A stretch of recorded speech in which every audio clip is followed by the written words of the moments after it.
We have fun here. Hail, hail, weary travelers, and welcome to another rousing episode of Arcanarama. I'm Cameron Holt. I will be your dungeon master for the evening. I'm joined, as always, by the brilliant Arcana crew. Say something poignant, Arcana crew. Perfect. Got it in two. Yeah. I felt it. Scream laugh. I felt it coming up. Poignant. And I saved it. Well, I hope that's got all of your wheels turning, as it has mine. Before we begin, we're going to speedrun some announcements. No fun games this week. Strictly business. No fun game. Taylor, take it away. Tell us about our sponsors. I'm here for the sponsors. Our first one that we have that they support our show.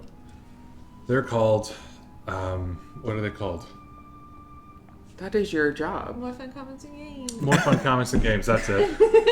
I don't know what you're laughing at. This is strictly business. I'm laughing. I'm having a fun game. There are no games! They sell many things that for all of your nerdy needs, and they also provide us with our prizes. And this week, you could win D&D Icons of the Realm Snowbound. Sound excited about it. It's a mystery box. I don't know why you're laughing. Cameron said, strictly business. Terrible news. Pretend like you're a business guy telling people about I am. So... Yeah, I am full of business right now. Pretend you're a salesman. Okay. A salesman for commission? Because that's what I'm doing right now. Yeah. What are you laughing at? Nothing. Sorry, boss. You could. It's a mystery box. You can win some of the things that are in here. I can't tell you what they are, but you can tell us when it arrives. You have to be a follower to enter. You're welcome, and thank you. Our other sponsors are all great and local, and they support us and you if you allow them. The other one is the Gilded Rogue. It's a good friend of ours who sells shirts and makes a lot of sound. The Gilded Rogue makes shirts like that, and if you buy any of the things on gildedrogue.com/Arcanarama, they will plant a tree. Someone will, not them in particular. No, they go out and do it. Someone gets a tree planted if you buy something. So go buy a forest of merch. Yeah. I think that's it for this. Oh, one more sponsor this week is you guys. Thank you so much from the beginning for sponsoring us. You actually are sponsors, so be sponsors and go out and tell more people about the show that you sponsor. It means a whole bunch to us. Thank you very much for your time. I hope that you're doing well and that your money finds its way to us. Thank you very much. Thank you, Taylor. Thank you, Cameron, for having me. Kitty, we have some merch, I'm told. Yo, Oh, we have some merchandise, okay? If there's a tab, if you go to the About section, you can get to merch, and you click on it, and it will take you to our shirts, okay? We have Arcanarama logo shirts, as well as the Spindle Dice shirts, which is what I got. You get to pick a color, you pick your size, and then you buy it and they mail it to you. But soon, we're going to have our website up with our shop that's going to have shit like fucking coffee mugs and whatever else is in there. I can't list it all because I'm talking and don't remember things. is there stuff that goes on your legs? There's stuff that goes on your legs. So that's coming soon. We have our photo shoot tomorrow. So we will not be having a Convo-rama because we are having a photo shoot and a work day, okay? But hit up that merch tab in the About section and get a shirt. And stay tuned for the new shit, okay? For the new shit. For the new shit. Kitty out. Thanks, Kitty. Sam? Yo, what's up? Okay, in the About section, there's a bunch of links to our social media. There's Twitter, Instagram, Facebook. You can find us at Arcanarama Show. On TikTok, where Cameron posts those ticks and those talks. I think that's what the kids are calling it these days. Yeah, the tiki-takis. All the ticks. He posts those there. There's Arcana clips. There's random shit that we do when these cameras are off. and I don't understand how TikTok works, so that's fun for you. There's also a Discord. You can find a link to it in our About section. We're all friends. We talk about plants. We talk about pets. We talk about anime. We talk about video games. We talk about each other and how kind we are. Food. There's food there. How kind we are. To each other. It does come up a lot, not about us specifically, but mostly Like everyone each else other, that's in there. yeah. They're all sweet friends, and it makes our hearts happy when you're there. So please, if you are watching this and you are not in our Discord, please go hang out and make some friends. There will be no Arcanarama tomorrow. Our next one will be on April 10th, because we're working very hard for you. So please go follow us on social media. Thank you. Speaking of Arcanarama, next Sunday, which is the 10th, correct? Yeah. Thank you. April the 10th. And also, speaking of our wonderful viewers, like you, if you're watching this right now, that means you. We were approached by one of our viewers, and the giveaway for our next Arcanvorama is going to be a commission from user A Dark Phoenix Born. Dark Phoenix Born! Dark Phoenix Born. We will have some examples of their work as soon as we can, and we'll post those up in the Discord, so you'll kind of have an idea. Probably post them on social media too, pending their approval, so that you can have an idea of what it is that you will be winning. And we will also get in contact with them about what the rules are. I know they said nothing not safe for work, because they're not comfortable with that, but I don't know the rules other than that, so we're going to talk about that in the future and get back to you. Next Sunday's the 3rd. Yeah, so Yes. Yeah, not tomorrow, not next Sunday, but the one after that. April the 10th. Easter Sunday, I believe. Yep. Classic We're us. gonna Oh my we're God. gonna hunt for eggs together. We're gonna dye eggs while we talk. Said it. We should pick a social media platform to use tomorrow during the photo shoot. TikTok. Yeah, let's do TikTok. Cool. At Arcanarama on TikTok. If you want to see We're gonna look cool. how that photo shoot is going. Rad. Saving the vibe check for the end, because I feel like that's a better transition. So yeah, that's the news about Arcanvorama. Also, moving forward, Arcanvorama, the talk show where we get together and talk about what's going on here, in order to give ourselves a breath of air on a weekend, we're going to move those down to being once a month. So after the one on April 10th, they're going to start being the first Sunday of the month only. So don't show up if it's The not that rest- day. Delete Twitch No. for that day. Yeah.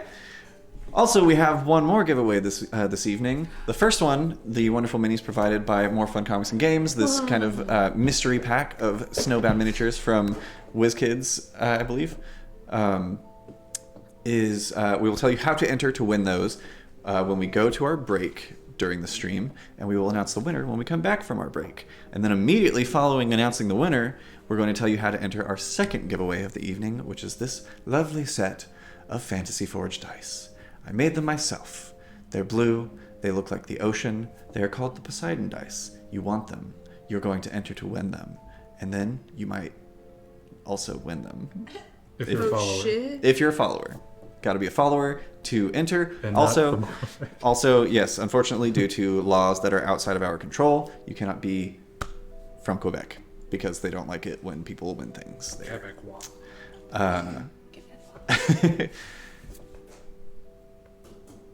Now I'm going to throw it over to Miranda to check the vibes. Hi. How's your week been? We have transitioned into Aries season. So my little Aries babies, my little fire sign babies. Are any of us there? No. My dad is. His dad is. Jim! We have the same Their dad. You have the same dad. Same mom, The too. same. It's crazy. Whoa. Crazy. Whoa. A rarity Wow. in our time. Shit's wow. Okay, let's just call me out on the table here. Wow.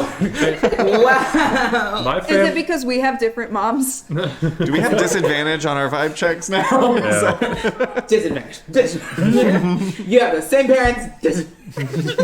My family commonly refers to my father as the franchise, and that's where I'll end that particular statement. Oh my God, LLC. And with that, my vibe check was a 2. Oh. Ow! I rolled a 19. Natural 19. Sick. 13. I got a 13 too. Hey! I got a 16. Nice. I'm coming for you. What'd you guys get? We forgot to build it. Yeah. And What'd you we're guys supposed to put it in the Yeah. chat. We're supposed to Put it- put a dice roll in Yeah. the chat, and I forgot to. Robbie. If you have some Hey. dice, especially if you have some Fantasy Forge dice, Oh, shit. roll them now. Roll a d20. Roll a vibe check. Let us know what you get in Put the it chat. in the chat. I want to know. Everybody vibe. Yeah. Yeah, we're gonna go back and we're gonna compile these later, and we're gonna see if there's any correlation between net low vibe checks and character deaths. There's definitely one where we were talking mad shit about it. Like, I got a nat 20. This is gonna be great. And then Alma died. But I rolled a 1 that time. Right. So that's why Alma died. Yeah, that's why I think I don't think it's like per the person. I think it's just kind of like The field. Group it's a group average. check. What? Fuck yeah, dude. That's how you know we've begun. So, unless I'm forgetting anything else. I have one announcement that's not really important, but Why? What? I have really bad allergies, Oh, and we right. are also have an air quality alert going on the past couple of days and until tonight, I think. Okay. So if I laugh really hard, I might start coughing really hard and have to exit the table for a brief period of time. But I took a test and I am COVID negative. So you're all safe. So I'm not gonna everyone here is safe, except for me. Wonderful. It'd be like that. It do be like that. So, without further ado, let's count down the days to battle in tonight's episode of Arcanarama. Previously on Arcanarama. The Mistwalkers made the most of their 48-hour pass to the Wiltbloom Biblioplex, researching everything from night hags to ancient histories. In addition to learning a plethora of imperative information, our heroes also had a meeting with Calandria, the Dean of the Root, who is hard at work attempting to restore Roscoe Sampson. After a brief but tense conversation, Rabbit followed Silas to a local bar for some coping drinks, and Aurora and Cholula met with Professor Tippin Virgalore, the dude that reported the Duvet family missing. After some conversation, they learn that the professor suffers from a rare illness of the brain, for which he consumes a tincture provided by the Dean of the Root. Suspicious of the potions, the pair use their cunning to convince the professor to lend them a bottle for their friend Silas, who also suffers from a memory disorder. Back at the library, the potion was revealed not to be treatment for the memory issues, but a variation on a potion of calm emotions, most likely being used to cause the professor to become indifferent when he is beginning to suffer from headaches while unraveling the truth behind his modified memory. Is Dean Calendria somehow involved in the disappearance of the Duvet family? Will Silas be content pursuing what he considers side missions for much longer? What is Rabbit's angle with this new group she finds herself traveling with? Will Cholula and Aurora's plan to expose Dean Calandria to Dean Valdurn backfire? Find out right now on Arcanarama. And welcome back. We pick up right where we left off. In the final few hours of your allotted library access, Cholula and Aurora have just reconvened with Silas and Rabbit in a private, relatively secluded corner of the courtyard to discuss your findings about the potions provided to Professor Tippin by Calandria, the Dean of the Root. If you'd like, you guys can discuss your findings in character as your own kind of recap, or if you would prefer, we can move forward assuming that you've already filled them in. I leave it up to all of you. What do y'all want to do? You're the ones who know things. Yeah. Do you know the things that we know, or should we say them out loud? I've got a general. Let's do a recap. got it. So we'll set the scene. It's once again a lovely temperate day. It's strange. You're just kind of noticing now that time doesn't really pass in the same sense that it does on the outside as it in this pocket dimension. Rather, time is passing at the same speed, but there's not like a sun that you're tracking in the sky. There's not a night time. It is just kind of constantly a nice, even temperatured, bright day. Oh, you find yourselves in the courtyard as Cholula and Aurora reconvene with Silas and Rabbit, who I think have strapped a few on, as it were. Yeah. We rolled pretty good con saves. Last we left, we were fine. Yeah. Yeah, you guys are fine, but you've still had like multiple beverages, so you're definitely buzzed. Yeah. Okay. Play that as you will. So, what did you all find? Do you want to go first? Because we kind of found some big shit. We found a new way of drinking. Okay. Well, it was, I hold my hand up for a high five. right? Are you... Were we supposed to be looking for something? Yeah, I found something about Ravengul. It's a big island. Rovengul? Rovengul. Very good. It's a big island and a big lake. They call it a sea, but it isn't. Okay. What did you two find? So, we went to speak with Professor Tippin, who was the one who reported my family missing, as you remember. Right, The article that we found. We tried to ask him some questions about it, and he was having headaches, and his nose started bleeding, and he had this drawer he pulled out with all these potions inside, and he drank one, and he claimed that it was to help headaches, and that he took a bite of a root that started causing problems with his brain, but he also said he tried to go back and find that root again, and it has never been found, and so we were able to take one of these. He gave us one of those potions, one of the tinctures. Two different things, yes. Yes, because we told him we had a friend with some sort of memory issues as well, and we'd like to study it, so he gave us one. But we found this wonderful librarian, Bearheart was his name, and we took him back to the conference room where he had used the Identify spell, and found that it is a calm emotions sort of. It's not a painkiller, and so basically what we've gathered is there's. Can I like make sure no one is overhearing this conversation? Make a perception check. Okay. Just a guy with giant ears nearby. Locks it on, keeps talking through. Sorry. Oh god. Oh god. I'll try to forget it. Character sheet. Come back. Never gonna forget it. Because he's an elephant. Not Scarlet. We need Cholula. I didn't prepare all the way, I guess. I mean, it's still not going to be a good roll. 9.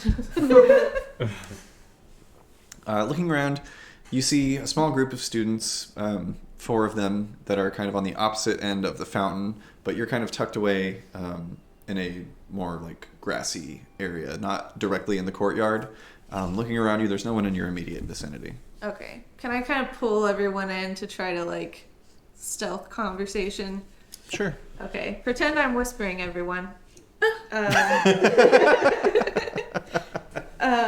Squint your ears.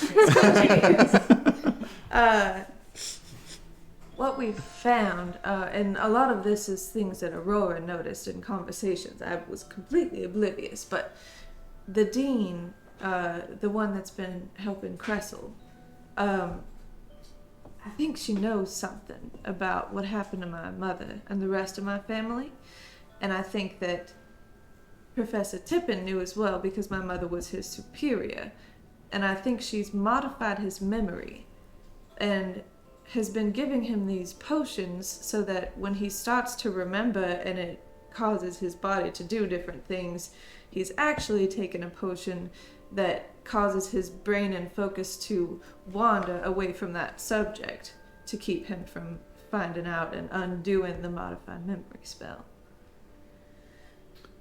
So, according to Bearheart, there's a checks and balance system. So basically, if we can talk to and prove or convince to the other dean, the Night Dean, was that what they call him? The Dean of the Vein? Dean of the Vein, yes. Night Dean. Dean Valdurn is his name. If we can convince them of what has been going on, that's the person who would put the other in check and come out with all this. But I think one of the ways to find proof would be if we can somehow get some sort of restoration on Tippin so that he regains the memories that have been modified. Do we know that the other dean doesn't already know? And what if this is a balance? What if this first dean that you mentioned was trying to set balance? Well, By doing according this. to Bearheart, the two deans don't necessarily think fondly of one another, if that They have means different anything. methods. Yes.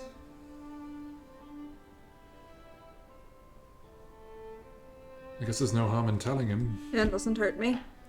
So my question to you all is, should we go straight to the dean and show him this potion and tell him what's happening and have him help us to restore Tippin and expose the other dean?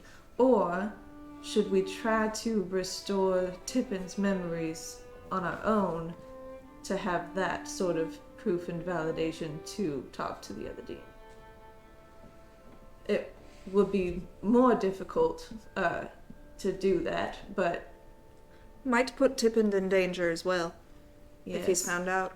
I'm sort of leaning towards hoping that the other dean is agreeable, just with the fact that we have these potions and proof of.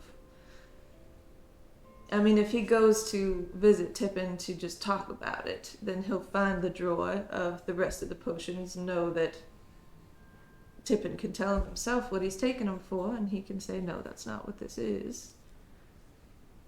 It's But- worth a shot. Okay.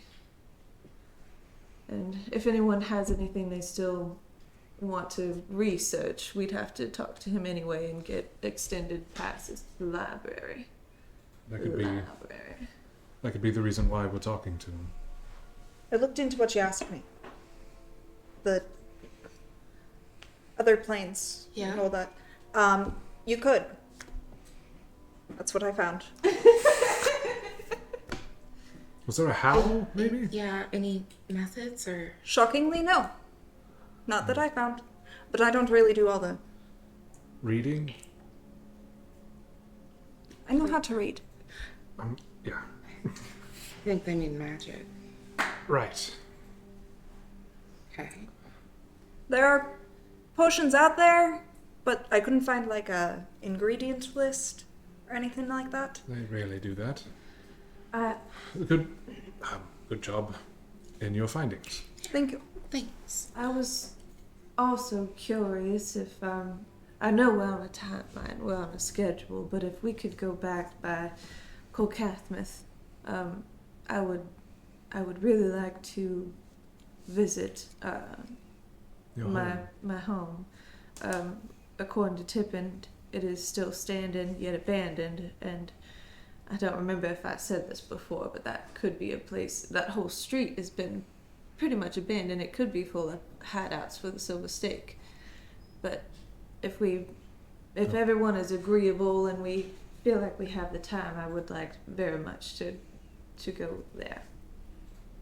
Yes, that's agreeable, of course.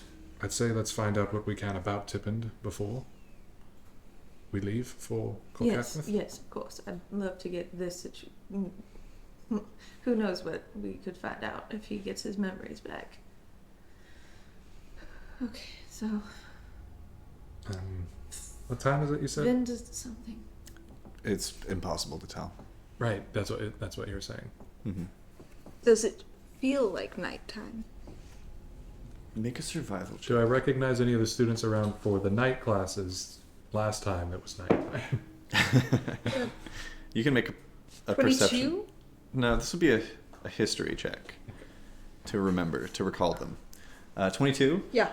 on survival. Is it night? Yes, it is pretty late into the evening, probably around 1 or 2 a.m. You know this because you are nearing the end of your 48-hour window that began Night. at nighttime. And that should be perfect. He should be around somewhere. Yes, it's his time to shine. Speaking of Perception. Dirty 20, that answers mine. the Yeah, times you see Welby Durgington heading into the Biblioplex. Fuck yeah, dude. of, Gonna read some fucking books, bro. just sort of the day-night thing had reminded me you were going to use that mirror for something, and we keep getting distracted. Yeah, that could be more of a private affair, if that's fine. Oh, okay. Welby. Yes, you. Bro, what the fuck is up, dude? Not a bunch, bro. Mistwalkers. Yes. Fuck yeah. Great. Yes. Hell yeah. What's up? This large Goliath frame lumbers back over to all of you. We were looking for the dean, if you knew where he was. Vane. Oh. Yeah, Dean of the Vein. I don't know exactly where he is, like, right now. Right. But if you head back into Witterson's Hall proper, like the pods, you can set up a meeting with him with his assistant. Is there an office of some sort we'd find his assistant? Yeah, I could take you there. Oh, that would be wonderful. If you have the time, I don't Yeah, make right. you late for another. I was just gonna like take a walk in the library, maybe do a couple of stack presses, but If you don't need that, you can just hold this, and I like pass him Aurora. make an athletics check. Maybe opposed. How does Aurora react? That was too swift. I don't think. 18. Slide into those arms. Welby takes you in his large Goliath arms and looks down at you and he's like, I mean, okay. I mean, If you'd prefer to walk. I mean, listen. She likes it. I mean, and then Aurora just sort of like gently lays back and doesn't move up. It's per your convenience. I mean, if this is easiest as you walk, so you don't have to carry around books, this will be fine. Brad, right this way. And he turns around with Aurora held like a baby in his arms and begins leading you back towards the open portal into Witterson's Hall. Aurora, if I could have a word. Sorry, if you don't have to listen if you don't want to. Right, okay. I just wanted to apologize for the other day. I know I haven't been handling what has happened very well, and I've been taking it out on others. Aurora, sort of taking in the fact that she is still being held like a baby, gently sort of like tucks her head over Welby's arms. Actually, you don't need to apologize. I really do. I don't think I'm really being fair in this situation. It just seemed like anything anyone else needed to do held a far higher weight of importance, and the moment I was ready to agree with you, you were already on to something else, and that was my fault. I'm really sorry. No, I have a history of being disagreeable. That is for sure. You'll find Welby. Yeah, that was fucking touching, dude. Yeah. I didn't.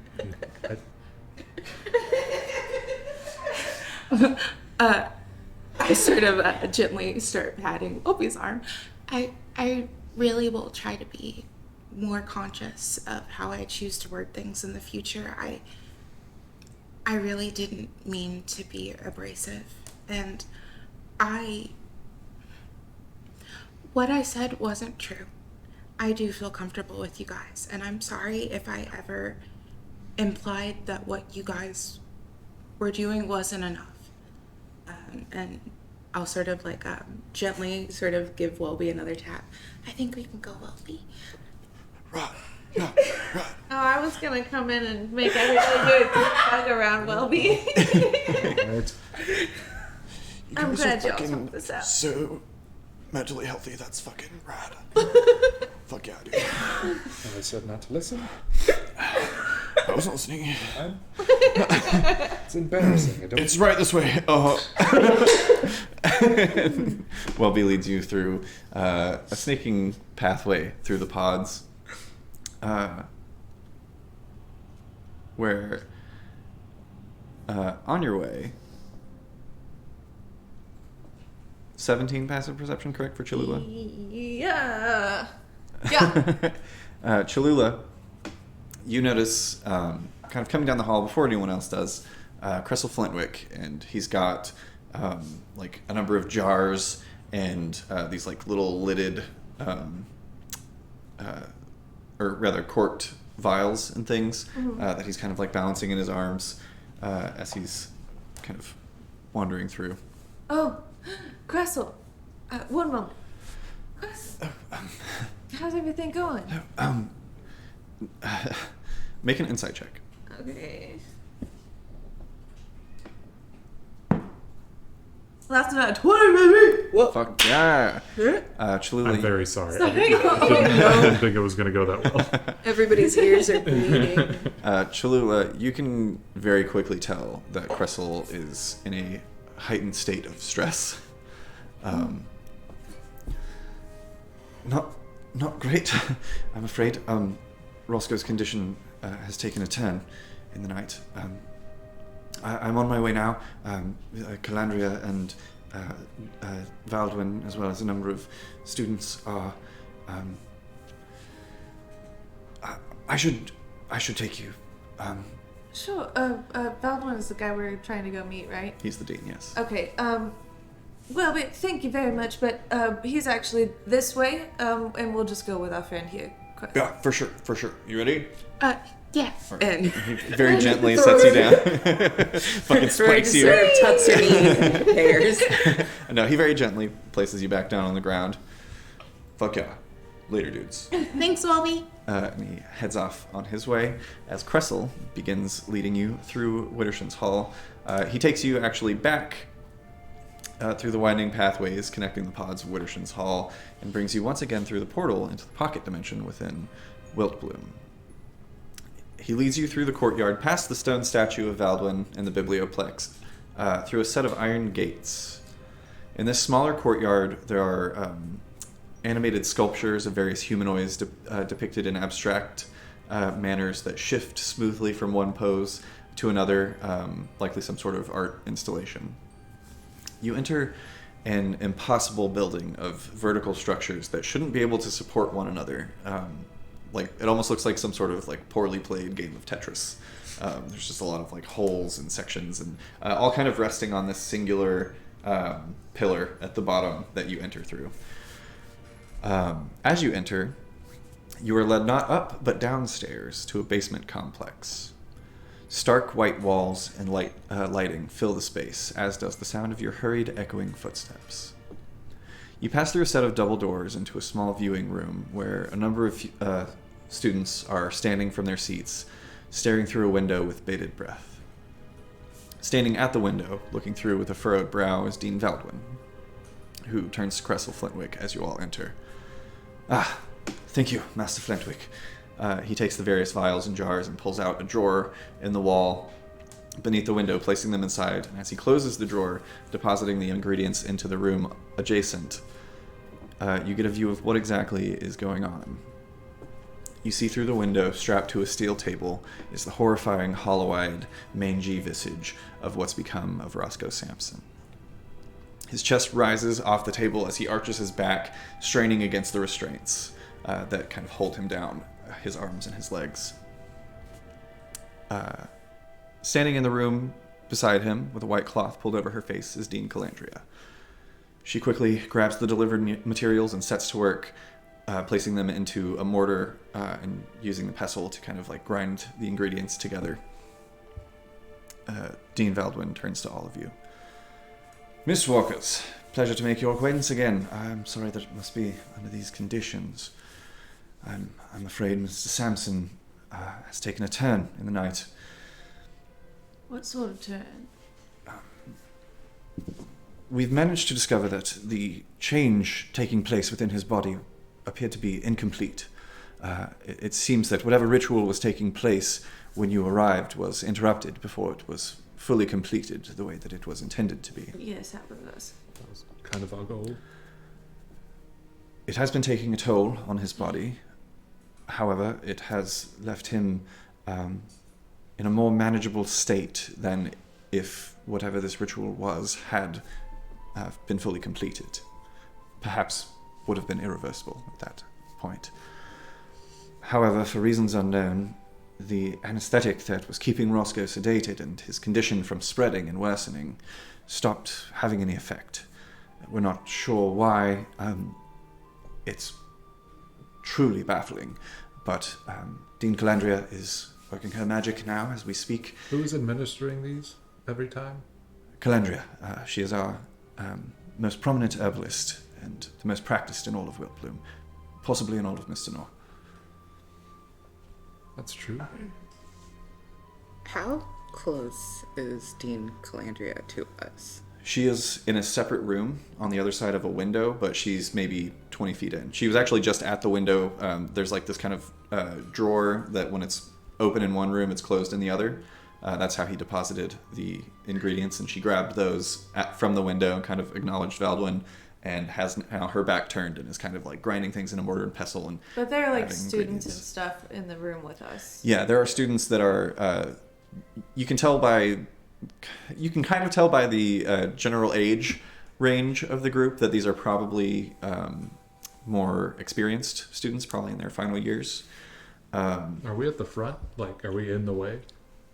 They're of the window. They're kind of scattered around. Okay. It's like this stadium seating. I don't know if you've ever seen like viewing rooms in Yeah. hospitals, but it's that very much that Theaters. situation. Yeah. Yeah, but except not high up. It's ground level and looking down. I want to try to make eye contact with everybody to we'll not do this here kind of thing.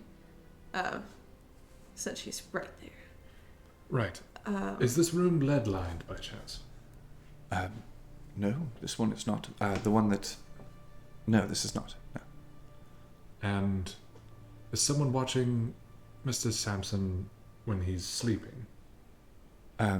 If sleeping is something that happens. Yes, we have him under 24-hour observation. Just eliminating some things here. Of course. We're not sure if this is perhaps some sort of mutation within his condition, that perhaps the sedatives that we were applying, perhaps he built an immunity and is fighting through them, but Calandria is working now. We've gathered the supplies that she asked for, and she is attempting to create a variation on that sedative to not only remove his consciousness, or rather to put him back under, but also to stop the spread across his body. And you can actually... What did she ask for? He rattles off a list of various roots and parts of creatures, various dusts and pigments, and a lot of things that don't really mean anything to you. Those common sedatives. No, but this is not a common case. Has there been any progress made on the book that was being used to make Yes, this spell? yes, that is why we are as aware as we are of what is ongoing with his condition and are able to treat it and stop it. I say treat, we haven't really been able to recede its progression yet, as we've just been keeping it at bay until not but perhaps 2 bells ago. Can I make my way to that sort of like little window and sort of look in? Does it seem like what she's doing is like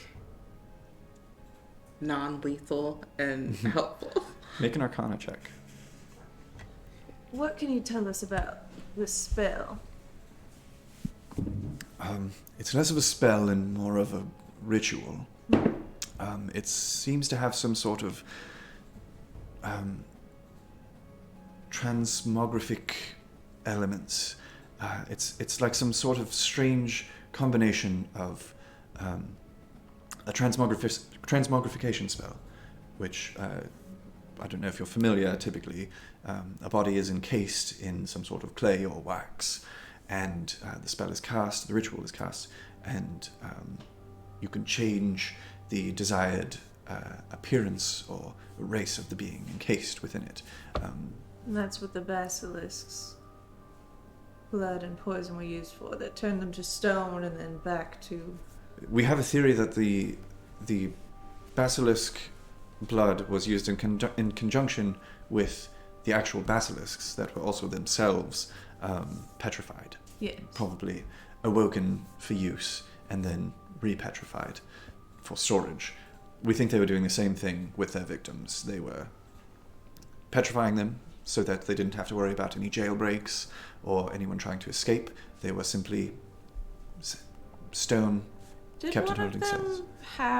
Didn't one of them have a weird eye? Who was them? When we were fighting those guys, didn't one of them have like a big weird eye? The people and the shit in the thing. No, you're thinking of a different campaign. Oh, okay. Very live. It's about this time in every stream. No, the guys that you fought, the Silver Stake members that were kind of like roadblocking you from getting to Corkathmith to find where Roscoe was being held. But the Aarakocra guy that used to be our friend. Zook? Yes. Zook died. Yeah. But what was his weird thing? He was dead prior. He was dead before we got there. He was killed when the Wind Splitters. I'll just do like a quick recap for everybody so we're all on the same page. The Wind Splitters were in pursuit of Astroloth Vindalor to capture him and collect his bounty. The tables were turned on them by the Silver Stake. Zook, the Aarakocra, was killed, and Cressel Flintwick was ordered to flee by Roscoe. Roscoe and Mishan, the Dragonborn, were captured. Mishan, that's the other one that was there fighting. Yeah. Mishan had like an enlarged head and shoulders, where like there was like some strange box noises and yeah, it was like a cat digging through some shit or something. No, there was like a strange kind of like muscle growth that was spurred, so they were very like disproportionate. Lumpy. Yeah. Lumpy. And Roscoe had the affectation that you see before you, which is the spiked appendages, his fur. And you can see he looks worse than the last time that you saw him. Yeah. It doesn't even really resemble Roscoe Sampson. The best way that I can describe it, because this is all that I've been doing, you know the dogs in Soulsborne games? Those like withered zombie dogs? His face looks like that. It's like kind of like mangy and the eyes are sunken and not visible. It's just kind of like black voids where his eyes are. And just, jagged fangs. Still wearing his armor, although his weapons have been removed. But he is strapped down to a table, and occasionally, as he is like struggling and straining, you see as his spiked appendages, like his arms, will shoot out and like stick into the wall, which is probably a good 30 feet away. And they'll just kind of like shoot out, but he doesn't have any like range of motion with them, so they'll just like suck back in. Yeah. Okay, but none of them were like given basilisk parts. Correct. Okay. That's what I was getting at. Yeah, no. Sorry. It seems like the basilisks were purely for storage. It was so that no one can escape and give up the position or give up any information on what the Silver Stake was doing. They were petrified, so that they literally couldn't do anything about it. Yeah. And then when it was time for experiments, they would bring them out, rub the basilisk blood on them, unpetrify them or restore them, and then do their experiments. Okay. What did you roll for Arcana? It was a dirty 20. Ooh. Dirty 20. What's she doing? Does it look lethal? Does it look helpful? Is she just acting? I'm gonna come whisper to you. Man, Ooh, secrets. we just need to get you guys like a two-way radio. or Right? something. Oh, I want those Like two little cups on Dixie strings, cups. yeah. On strings. We just... Shit's wild. Shit's wild.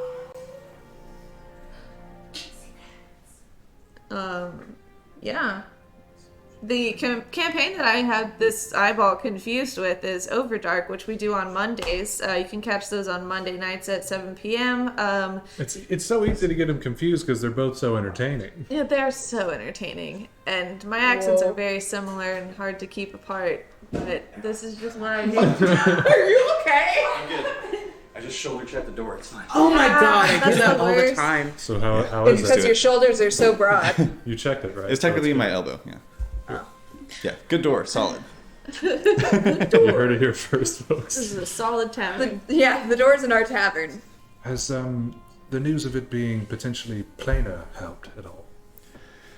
You Yes, said that was a we have- development of sorts. Yes, we have found some characteristics that are similar to that that you would find perhaps in the Shadowfell. These kind of monstrosities that are known to roam the plains there. A lot of shared characteristics. It's almost as if the transition was in order to fully transform him into this type of creature. But instead, since it is incomplete, we are left with this incomplete, in-between state. There are some more troubling texts within the book as well. As I said, it seemed to be a combination of a number of things. One of them being the transmogrification. The other being a sort of mind-altering, similar to a memory spell I'm not sure if you're aware of, where you can modify the memories of your intended target. And depending on how much power you use putting into the spell, depends on how far you can go back. This called for some very, very high level magics that could potentially wipe a person's entire personality away and replace it with one of your choosing. So Yes, we came across some stake that we fought in sort of a clearing in the woods that had these sort of spiked appendages, but they were able to speak and communicate with each other. yes, Unlike that according sounds to similar to ladybugs falling around me. Yeah. It sounds very similar, or it sounds like the desired effect of something like this. You could take a body and transform it into to have the characteristics of something that is mindless and dangerous, but either retain the mind or place in an ideology of your choosing, so that it could. That sounds just like the steak. once we figure out the situation with Roscoe, should that spell book, the ritual book, whatever, should that be destroyed? It is already under lock and key within the vault here at Wiltbloom. And who has access to that vault? Only myself and Dean Calandria working in conjunction. Would it be Can I? possible to have a meeting with you? Do you have any time today? It's potentially urgent. Of course, I'm obviously not being of much use here. I'm mostly just observing. Shall we step outside? Yes, anywhere we can meet in private with you would be. I'm going to give him a very stern look. Yeah. Make a persuasion check. Are there I don't think there's a plus to this. I don't even students know why I'm looking. in this room? What's that? Are there any students in this room who look suspect? Make Like an they insight might be check. like in cahoots with this Calandria? Calendria. Make an insight check. 16 flat. 16. 16 is enough. I was thinking DC 15 in my head. Damn. He catches this look and he's like, yes, follow me to my office. Just sort of like at the sound of you guys sort of talking and seeming to be moving from one room to the other, I'm gonna come stand behind Silas and just sort of like gently pull on the edges of his coat and point at the room and shake my head. She's not helping. Could we speak? Yes, of course. He turns. Dean Dalwyn turns to the room. Students, if you would continue taking notes, follow closely. Don't miss anything. And he turns and reaches and he pulls a key from his pouch from a pouch at his side and places it into the door that you entered from, turns it and opens the door, and you see not the hallway with the bright white light, but you see a nice kind of like dimly lit, very gothically aesthetic room. Dark colors, a lot of very like old looking antique woodwork, and I want one of those keys. yeah, right. And he steps inside and motions for all of you to join him. Okay, yeah. He closes the door behind him, takes the key out. Is it quite private here? Yes, this is my personal office, and it is lined with lead. Wonderful. Dean Calandria isn't helping. That Roscoe is going to die if she keeps putting whatever she's putting in her pocket and not giving it to him. This is related to what we needed to talk about, but this one's a bit more urgent. Yes. Calandria is not a friend. She also... Do you have the potion or do I have it? I think I handed it to you so that Bernhardt could look at it. I think he handed it back to you. She also knows something about what happened to my family that disappeared some years ago, and I believe Professor Tippend does as well, and I believe she's modified his memory so that he can't recall and remembers something else instead, which is why he's getting headaches and nosebleeds, and she's been giving him these for his headaches, but it's... Takes it from you, and you quickly see this flash of silver that just kind of like goes from his eyes. not doing what she's telling him it's doing. Just real quick, as he's receiving this information, is this the first time he's getting this information, or has he known all along? Yeah. Like, I want to just... Yeah, go ahead and make an gonna insight say, check. like, Also, does his did we face come? look- Did we? It was a natural one. Rad. You didn't see any other students in the room. Great. I just shoulder check one for shits and giggles. Yeah, May I also check to see if his vibes are off? absolutely. Vibe check. Yeah. I'm gonna sort of tuck myself behind Silas. Just another vibe check in the chat. Test it out. Let us know if it works. What do you know? Tap exclamation point vibe check, I believe. Is that correct? Yeah. Fuck yeah, dude. Shout out to stream director Robbie for being a fucking badass. Yeah, Like Still quick. less than Quick 5 thingies. minutes. that's a 15 on my vibe check. 15 on mine as well. Was that perception? Insight. Insight. My vibe check is a dirty 20. Oh, Nice. shit. 14 11. plus 6. 11. Insightful but dumb. Dirty 20, 14, 15. 15, 15. 15, 15, 11. Dean is hard to read. There's not a lot of... I don't know if you've ever spoken to someone who has, like, zero micro expressions. Yes. But he's it's very much in the way that he is undead. His face is also rather dead. Gorgeous, beautiful, piercing eyes, but nearly impossible to read Dead what's going sexy. on behind them. However, Silas, you see this faint, just a very subtle shift of the eyes widening a bit at all of this knowledge. You get the sense that this is the first that he's hearing of this. He takes the potion. There's the flash of silver behind his icy blue eyes. And he looks down. If I could have Cholula make a persuasion check with advantage. Okay.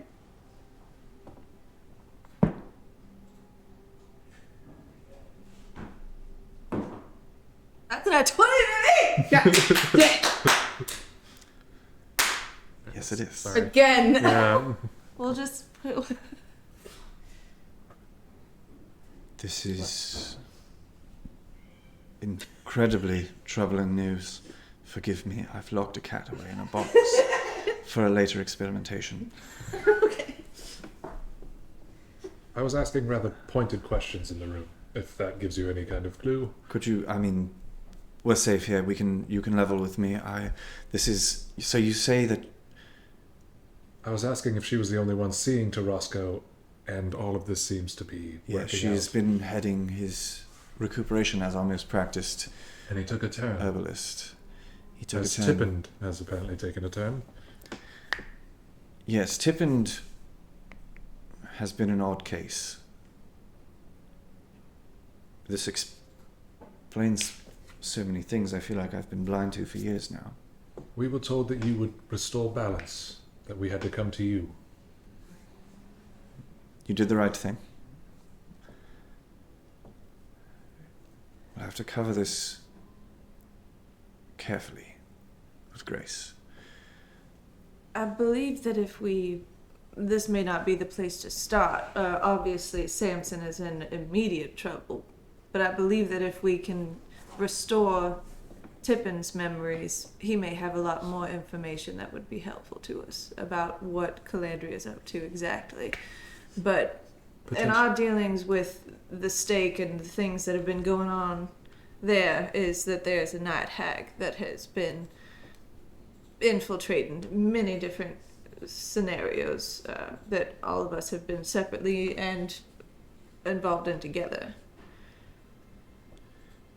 Right. There's lots of pieces on the board. If Calendria gets wind that we're onto her, she'll flee at a moment's notice.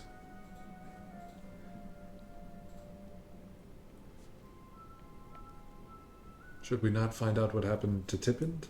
Yes, we should cover this. At least in private? We need to then do this. We can approach her, or however we go about it. Yes. He kind of stands. He's been standing. He kind of straightens, turns around, walks around to a large, beautiful, probably cedar desk in his room. Steps behind it, kind of waves his hands across a line of drawers, and you hear a number of kind of like clicks. Outside? Yeah.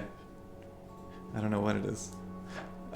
He pulls a drawer open, reaches in and pulls out a stone. Holds it for a moment and focuses before placing it back, closing that drawer, waving his hands across the other side, opening another, pulling out a small, kind of like winding brass circlet of some kind. Places it on his desk and closes that drawer.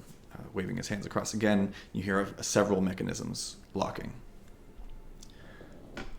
I've called for Professor Tippin. He should be arriving in my office as soon as possible. I would say probably in the next 5 minutes. When he arrives, I will be sure that he will cooperate. I'll have him have a seat. I will place the circlet of restoration upon his head, and that should clear things up. Wonderful. In the meantime,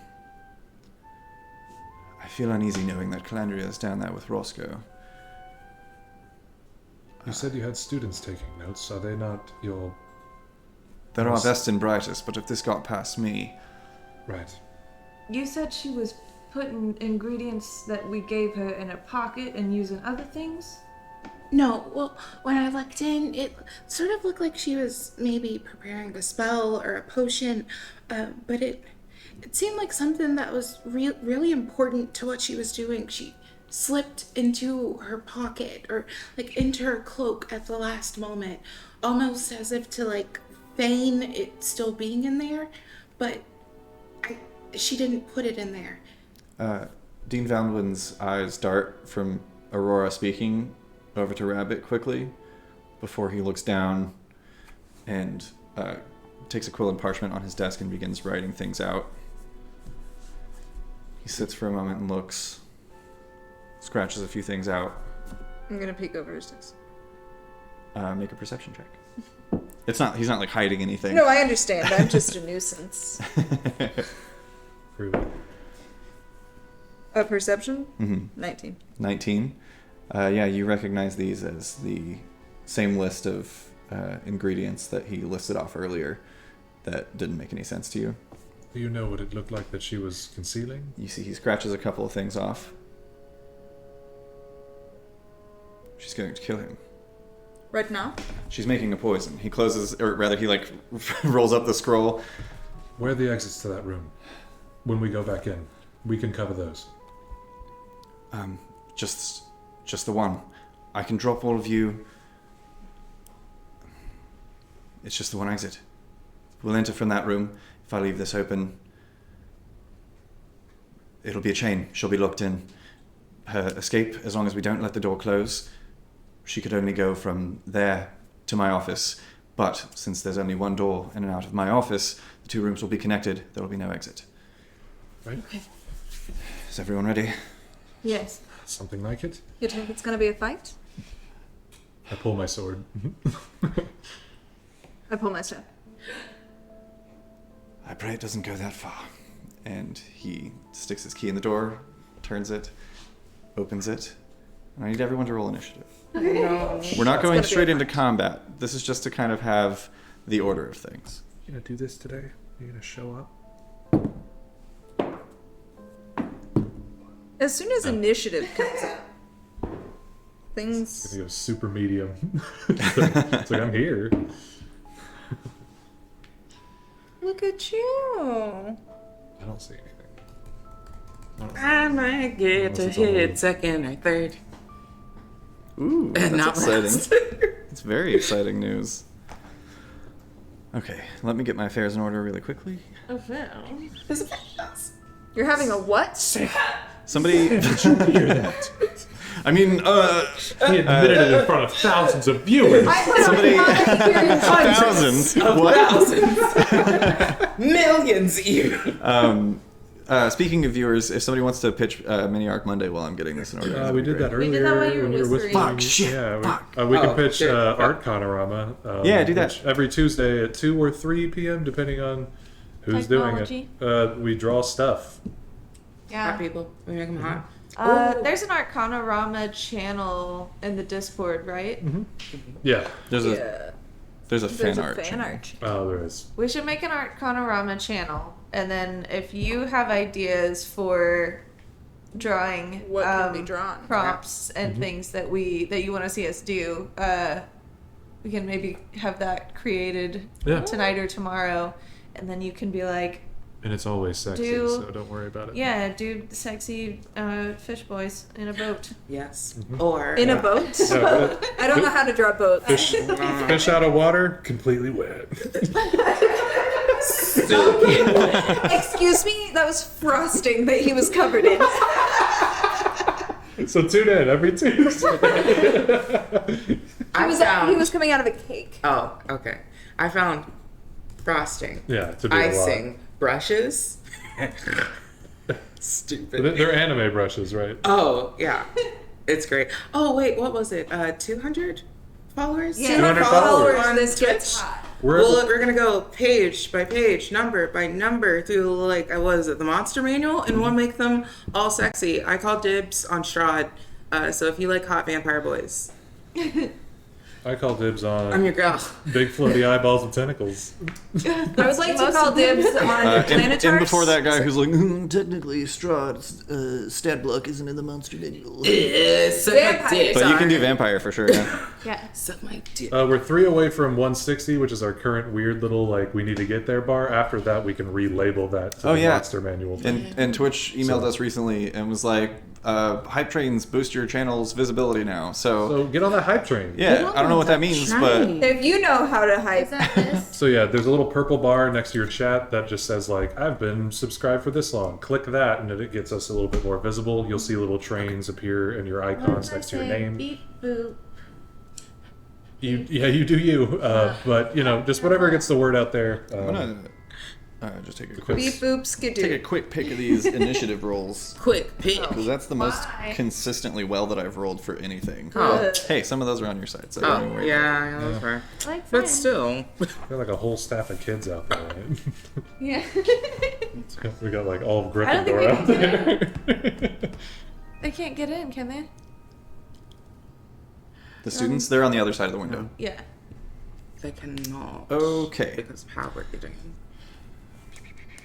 All they're gonna see is just us just bum rushing. But listen, all I'm We saying just is, run in, punch their teacher in the face. It's all silent because of the window.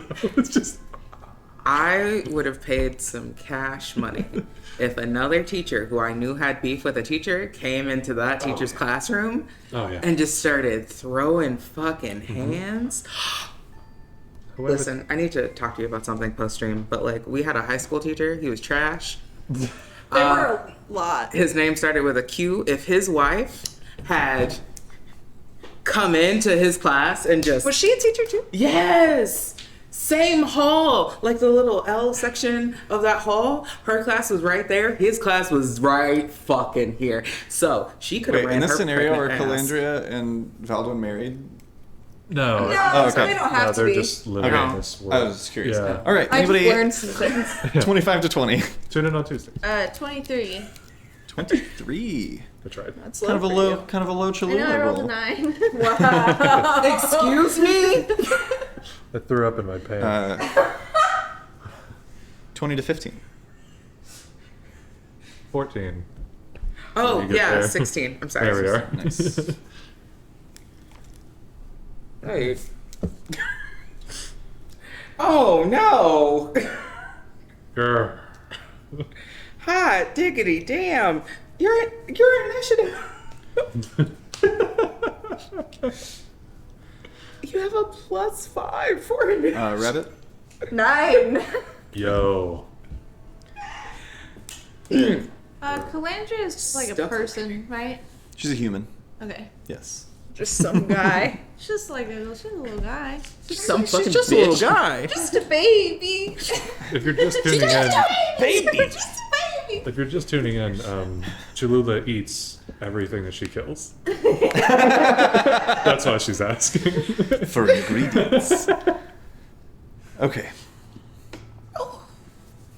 The door opens to Calandria standing there, kind of stuffing, or rather pouring at this point, the mixed ingredients into a bottle and speaking incantations over it.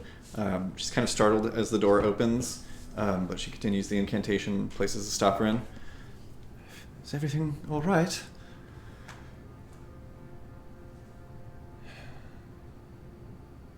Might I see that potion before you administer it, Calendria? We really don't have time for this. His condition is progressing at a substantial...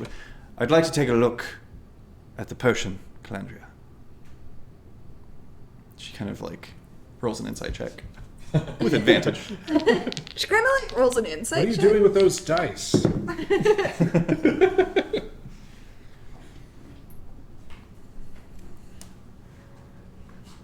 She kind of like looks at him for a moment.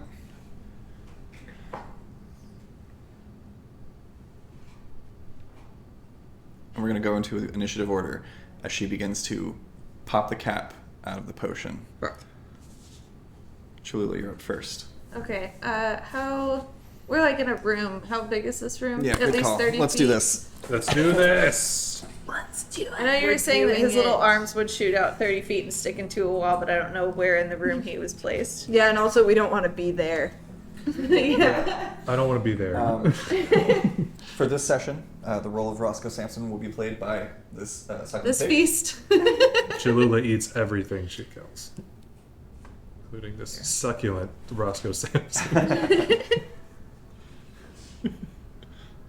don't have any human wizards, so for Calendria, I'll use this bad boy. Wow. This bad boy. Naughty, naughty. I do actually have a vampire, so for Valdurn here. Okay, so this is the not stabby side that we're on. Yeah, they've been like shooting over here into this one. Great. Sick. We're on the short side. Yes, so I'm gonna place you guys now. As soon as I find where all of you are. Here's Silas and Cholula and Aurora. Where's Rabbit? I'm right here. Where's your mini? Oh, I don't know. Is it behind the screen? No. Oh, Have you checked your bunghole? I don't know. Your bunghole? Is that what you said? Yeah. Who put it there? I don't know. I'm saying you should check it. Let's get it.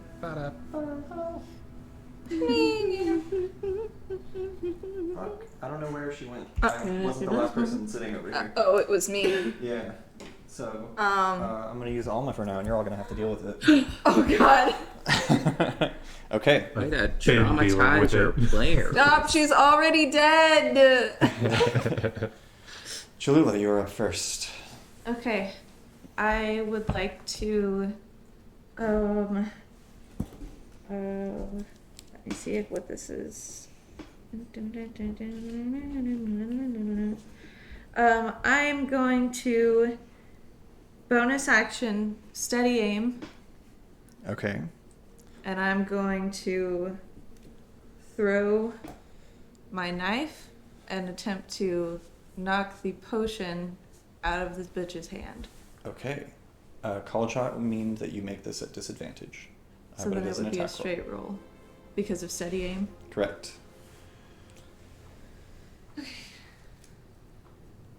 Let me get some appropriate music too. Ooh. I think this works. Because it'll be It over is eerie. so soon. I'm sure she's nothing. Maybe sooner than you think. Yeah. That's 12. 12? Mm-hmm. 12 just misses. For the purposes of this, I'm using Calandria's armor class as the bottles because it's her hand, technically. You fire, and she quickly, lifts it, almost flips it around so that your knife that you threw, correct? Mm-hmm. Kind of just passes through as she's flipping. That's your attack roll. Yeah. And then I'm just gonna shout at her to drop it. I can't move because of steady aim, All right. I think. Mm-hmm. Yeah. Ending Cholula's turn.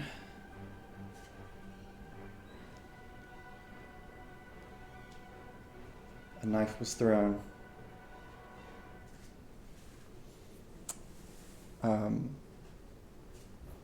You see there's this kind of shift in the robes around the shoulders, where Calandria had her hood up and a cloth mask over her mouth. There's this kind of shift in the shoulders down the sleeve, and plopping out onto the floor is that little tuxedo cat, a little black and white fluffy cat. And it begins to kind of writhe and shift. Was that your knee? Yeah, probably. Cool. And rising up where the cat stood, standing in its place, you see. Oh no, it's a guy.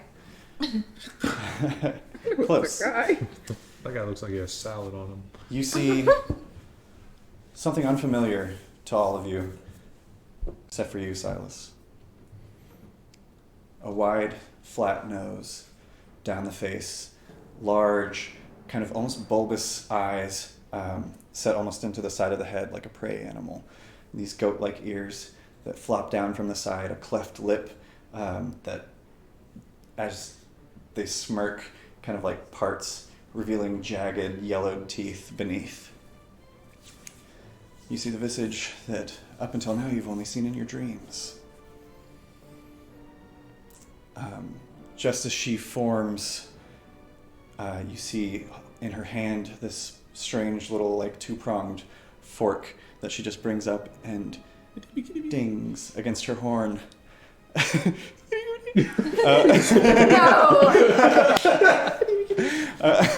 She dings it against her horn, and as it vibrates, she places a hand on Calandria and looks at all of you. Close, but not quite yet. And the two of them vanish. What does it look like where they vanished? Is it just nothingness, or is there a pith? They, or something? The apparition in later Harry Potter films where they kind of spool into nothingness within themselves? It's kind of like that. Okay. Huh. I'm gonna run in and just stand over the table. Worth noting, Valdurn is up next. Oh.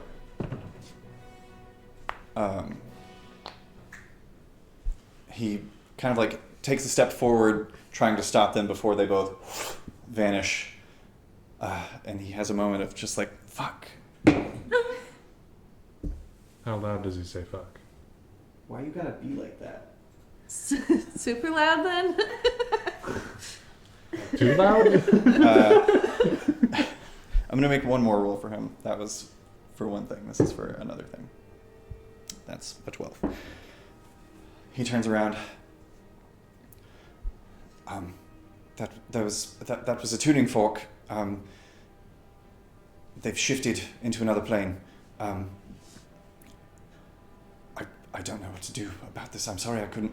I'll just like push past him. I know exactly who that was. We need to get to Roscoe. Yeah. Any Valdurn turn, it's Aurora. We'll get to For you. flavor. I'm just like, Yeah, fucking, for come sure. on, man. Another person who can't fucking help us. The head of a school. Does Roscoe look like he's relatively well secured down? Like, there's no... Does he look like he can get up and harm? Make a perception check. Okay. Fuck you.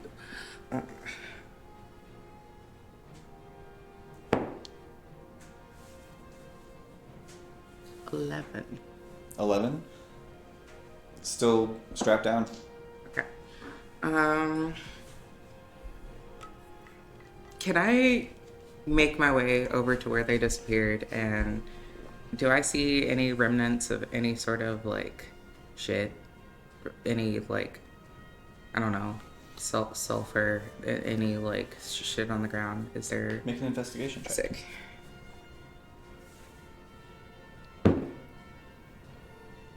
16. 16. No residue. Sick. Okay. Then... However, on that investigation check, you do notice that the vial that was in Calandria's hand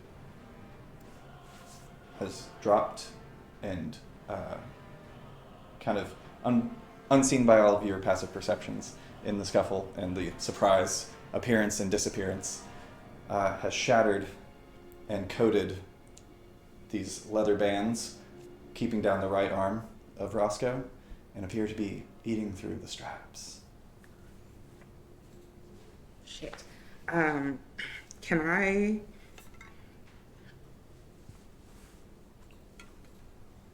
Alright, cool. Then we're gonna bonus action Blade Song and, just in case, Mage Armor. And I'll sort of stand, hopefully ready if Roscoe is able to get up. Perfect. So you've used your action, bonus action. Some movement. Perfect. Yeah. Rad. I will say, if you would like, while you still have the opportunity, you have 10 feet of movement left, and as it stands currently, unless you go down here, Yeah. it doesn't seem like you would pose an opportunity attack if you wanted to back away at all. Oh, sick. Then yeah. Can I get some spacies? Yes. Which direction would you like to go? Let's go back. Boom. Yeah. To here. Whoop. Yeah, that's chill. Perfect. Rad. That ends Aurora's turn and brings us finally to Silas. Cool. I rush in, I take out the immovable rod and place it over his sternum and press the button. Nice. Sick. Yeah, go ahead and... no roll required, you just do that. Okay. Like kind of down, like from the chin, whatever the chin may be. Yeah, kind of like along the sternum. Yeah. Rad. Actually, make an athletics check, because I assume you're not just holding it over him and clicking it, you're probably pushing and Yeah. clicking. Go for Whatever. How does this table look? Is it bolted? Is it free? It is bolted down. Yeah. Okay. It is for restraint. Athletics. Appears to be made of a mixture of hardwood and iron. Oh boy. That's a 10 flat. Okay. You push it over, click the button. Awesome. Is there anything else that you would like to do on your turn? I'll back up and beckon our dean to do something, because I am not a medical doctor. For sure. That's going to bring us to Rabbit. They shifted to another plane, is what Valdurn. Valdwin said. Yes. Well. But that doesn't mean that they're in a new location. Yes. Is there any shot at perceiving where they are from here? I would say make a perception check because we are still on the same round of combat. So this is all happening simultaneously.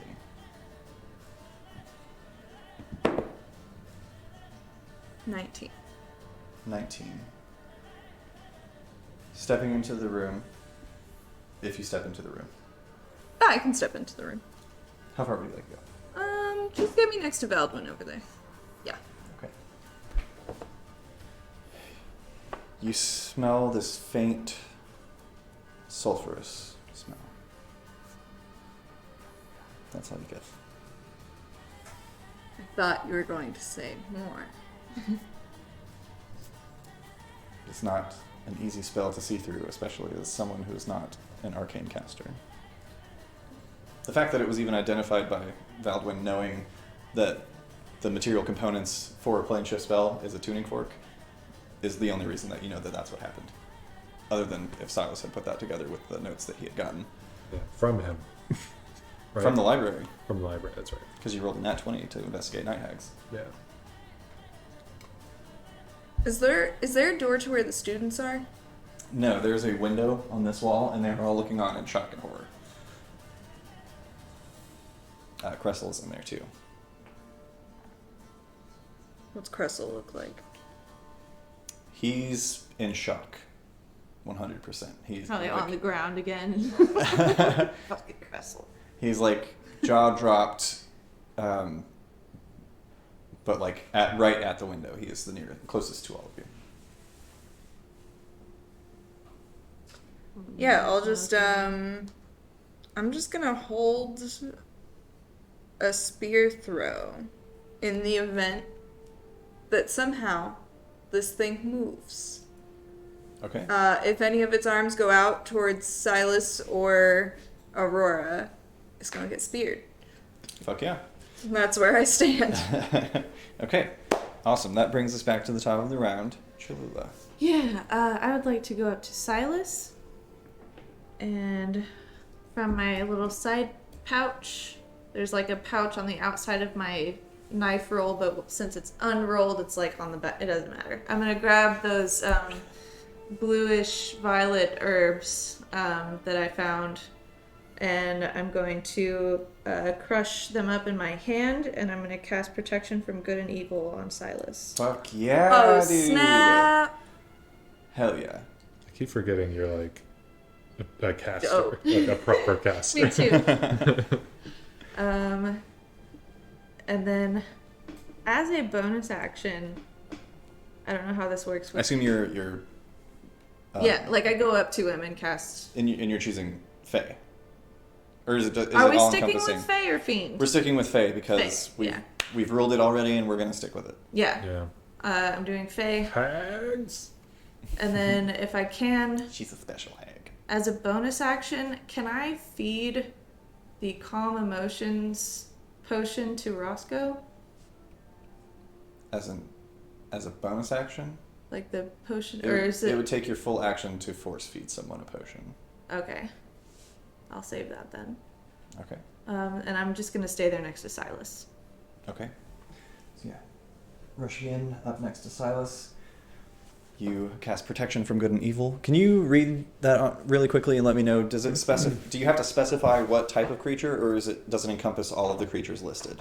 It says, I think all of them. Until the spell ends, one willing creature you touch is protected against certain types of creatures: aberrations, celestials, elementals, fae, fiends, and undead. The protection Perfect. grants several benefits. They have disadvantage on attack rolls against the target. They can't be charmed, frightened, or possessed by them. If they're already charmed, frightened, or possessed, the target has advantage on any new saving throw against the relevant effect. Perfect. And it lasts for up to 10 minutes. Hell yeah, And dude. it's concentration. Awesome. That ends Cholula's turn and brings us to Roscoe. He needs to make a strength check. So, here's how I'm going to argue this. The DC for a strength checks against an immovable rod is a DC 30 strength check. I would argue, however, that the table beneath him is weaker than the immovable rod. I'm going to set that DC at 22 because it's still very sturdy. Yeah. However, on his turn, he is going to use his action to struggle and try and break through one of these things. Just starts kind of thrashing around. The arm comes free from its binds as they're torn. The legs and the other arm are still currently restrained.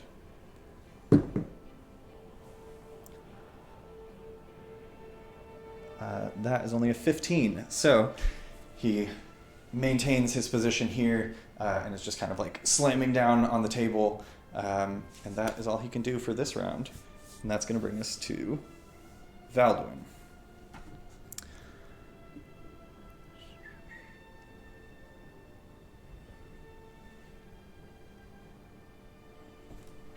Valdurn is going to...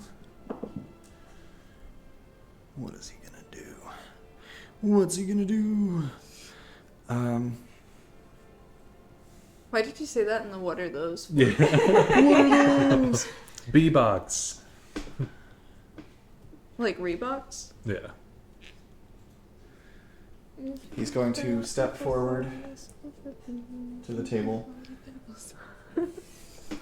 He's going to look down over the creature and attempt to charm it.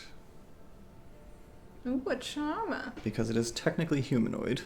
He should have advantage because he is dead sexy.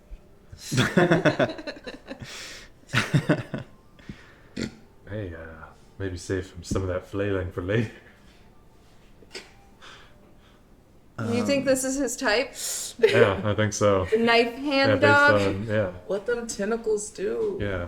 You want to see? They stab. That's it. Immovable rod joke there.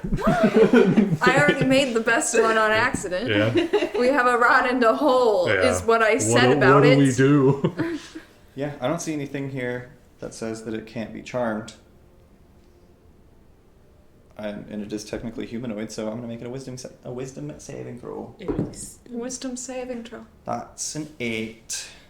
I don't think it Useless says. allies. We No, should never. No, have... that was He the failed. saving throw. Roscoe failed. Roscoe failed. Roscoe failed. Right? Useful Yes. ally. It's like, It's like thrashing around and then calms itself. You- And like the arm like slips back up Ugh. as it just kind of like gross. like looking around the room and like then fixated on Valdwin's face.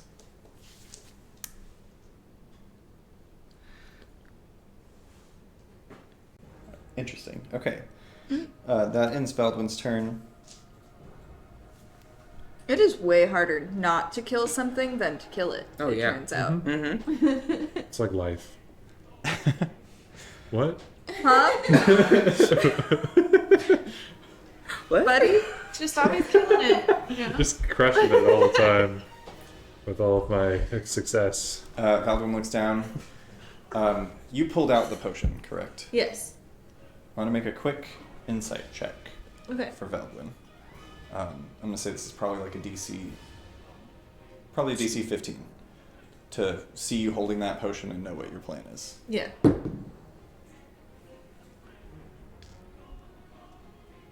That's only a 12. Oh no. So I'm going to rule that as he doesn't see that you have the potion. Okay. And he just looks down at the creature and he's like, Roscoe, if you're in there, remain calm. And you see that same kind of like silvery glow to his blue eyes. That's Valdwin's turn. He's going to stay put, which brings us to Aurora. Hello.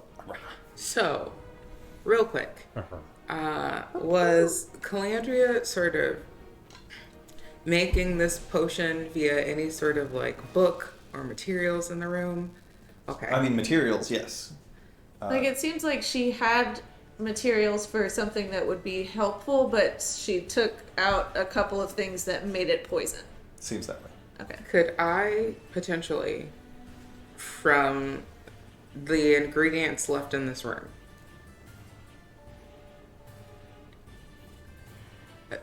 know how to put together the spell that she was working on. So first off, I'm gonna have you roll a d100 Sick. to see. Actually, no. First off, I'm gonna have you roll an Arcana check. Okay. This is to see if these supplies are available. If you could do that. Sick. How does using your DM inspiration work? Your DM inspiration, I believe I gave. That's in the other one. That's the other campaign. When I told the librarian about his cat that died, and we finagled a fake little funeral for him, That's I right. have one. That's right.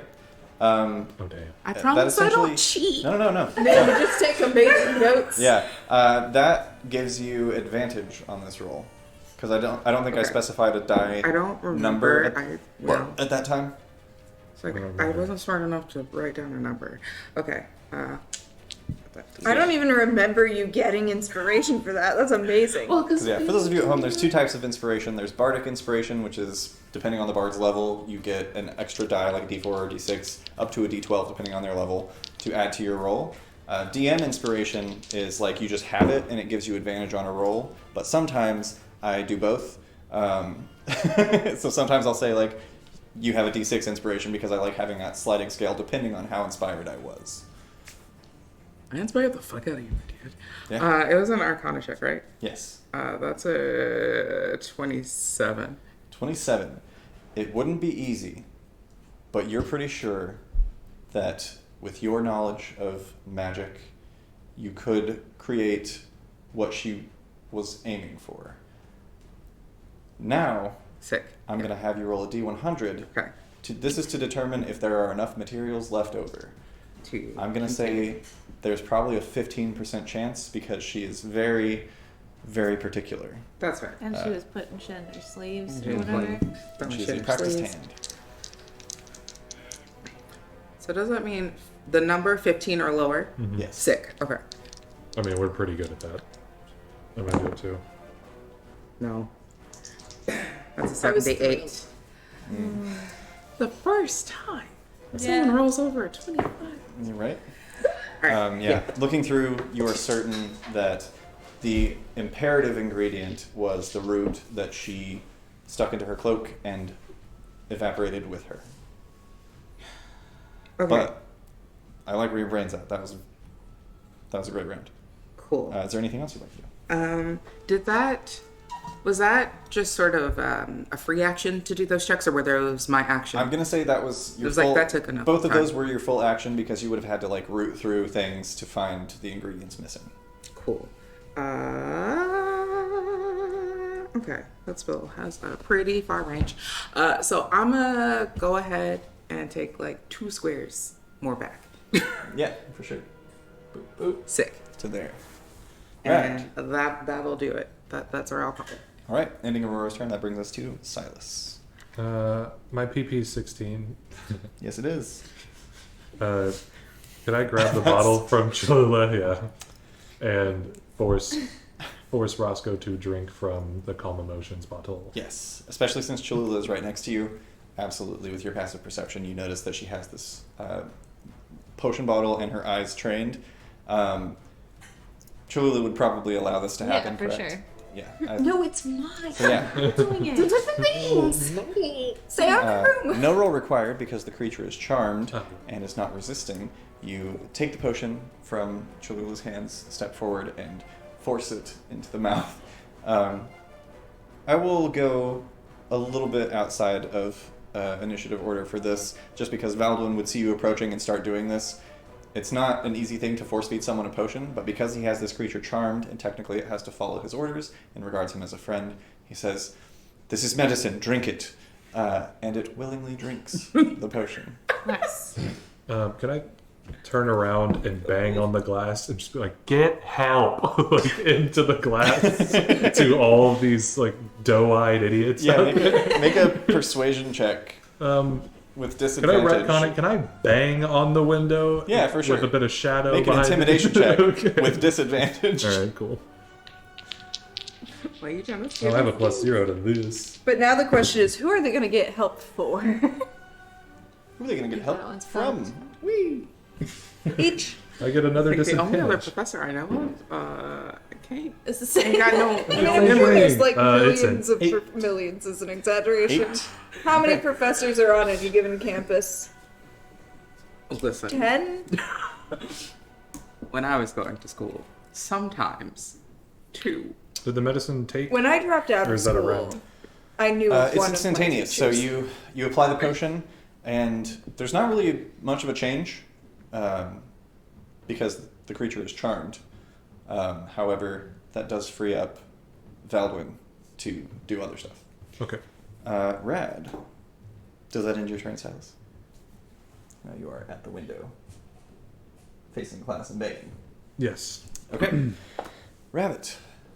Yeah, I'm gonna move over to the table on the opposite side of Cholula and Silas. Okay. And I'm gonna take my 50 feet of rope and I'm just gonna start wrapping it around his, like, just whole body, Yeah, go ahead and make so his arms are pinned again. go ahead and make a dexterity check with advantage. Just straight Get you all tucked in. straight dex. Straight dex 18. 18. Yeah, Rabbit, very dexterously as well, kind of like ties a knot in one end of the rope and like tosses it over using the momentum to have the rope swing back so she can catch it, and then just like kind of keeps going with that maneuver and firmly and securely fashions Roscoe to the table with rope. Nice. Seeing as how he is pretty subdued at this point, we'll go ahead and drop combat. You guys hear that music too? No. Valdwin looks up at all of you. All right, I think this is under control. This is what I was worried about. Was that her? Oh yes. Ew.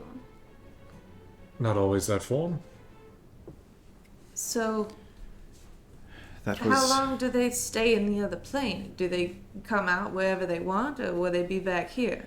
It depends on how familiar they are with the plane that they traveled to. If they could travel to anywhere on another plane that they are familiar with, and seeing as how they had a tuning fork keyed into that plane, they could be literally anywhere. And if my knowledge on night hags is up to snuff, I believe they could do that once more to return back to the material plane in any location that they are familiar with. Mr. Professor, sir, Yes. do you have a tuning fork? Personally, I do not. Do you know where we could get one? I mean, this is a very complex spell. It's not... The tuning fork is the key to unlocking the magic, but it must be attuned to a specific plane of existence. So in order to go after this creature, you would need to know exactly what plane she traveled to. And you would need to have a tuning key specifically tailored to that realm. Then you would need someone who could cast a plane shift spell to get you all there. Unfortunately, this is not in my wheelhouse. Is there someone, perhaps one of these students, that can probably do what she was supposed to be doing for Roscoe here? I can step in. I had the ingredient list. I know what she was aiming for. What she was supposed to do, not what she was aiming for. Exactly. Yeah. What she was supposed to have been doing. I could whip something up. I just need to look through the ingredients and see what's missing. Essentially restock and get it done. We'll still need to meet with Tippin, I believe. Yes. Right. If he's headed to your quarters, that's just through here, right? He's going to make one more quick insight check with advantage to see if you are a trustworthy lot. Okay. Roll these one at a time. How much advantage? Like an advantage for each one of us who did all that? He looks across all of you. Do I have your trust? Yes. Sure. We want this over with. I'll handle the situation here. You head back to my office. Tippin should be there any minute now. There's a brass circlet on my desk. You need only place it upon his head and activate it. Have him activate it. It doesn't require attunement. One use left for today. He'll know what to do. And get back to me as soon as you can. Right. No, don't close the door. Yes, I will close the door, otherwise Tippin won't be able to get in. All right. Well, good luck to all of you. We meet you back here? I will meet you back in my office. So Okay. just stay put. I will come find you once things are done here. I'll let you know how it went. Okay. He leads you back into his office and closes the door behind you. You hear the turn of the key. A few moments later, the door to the office opens, and stepping in, you see the small gnomish figure, the muss of brown hair and the little yellow bow tie of Tippin de Virgalore. Professor Tippin. Oh, hello. Hello again. I was called here by Dean Valdurn. Yes, he asked us to have you use this, if you wouldn't mind taking a seat. Sure. He steps in, has a seat in the chair. What is this about, if I might ask? He said you know how this works, correct? Could you activate this if we put it on? Yes, of course. Right. We're going to do that. He will be here shortly. We are not messing about. He asked us to do this. It should help with your memories. Right. Could I have one of you make a persuasion check with advantage? That one. Okay. And then she's walking up with Good the dice circlet. choice. Good dice choice.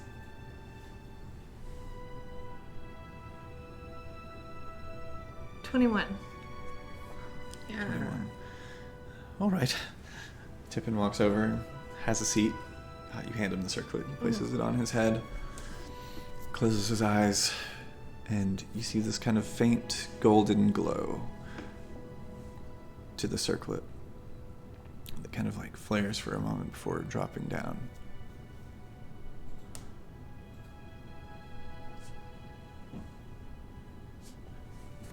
You're right. Calandria, she must be stopped. Yes, we just attempted, and she fled with a night hag, we believe, into another plane. They used a tuning fork. He will be back shortly to probably explain a bit more. Do you understand what has been done to you? Not just me. Who else?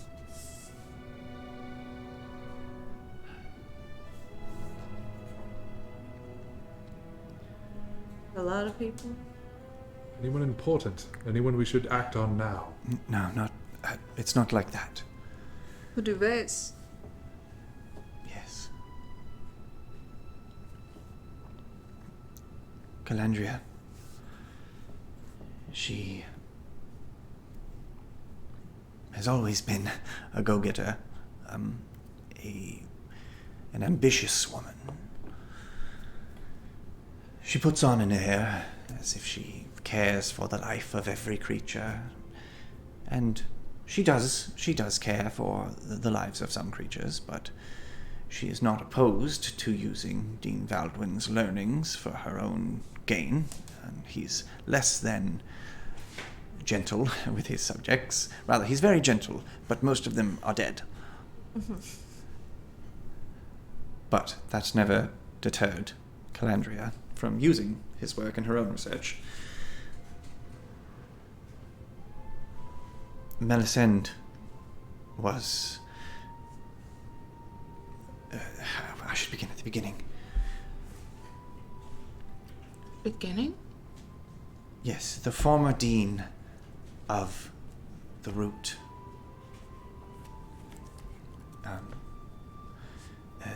Dean Vizira is her name. Vizira? Yes. She was looking to retire from her position. Dean Valdurn has always valued those of shorter lifespans compared to his own unending life as his counterpart, to kind of solidify the juxtaposition between the root and the vein. And Vizira, a turtle, was getting up there in her age, and it was time for her to step down, so the dean was looking for a replacement. And word was that Melisande was up for the promotion. She was being considered as the next potential dean. This was upsetting to Calandria. We were close at a time. We were, briefly together. Oh, really? You and Melisande or you and Calandria? Calandria. Oh. Yes, no. Melisande was very alluring, but very faithful as well.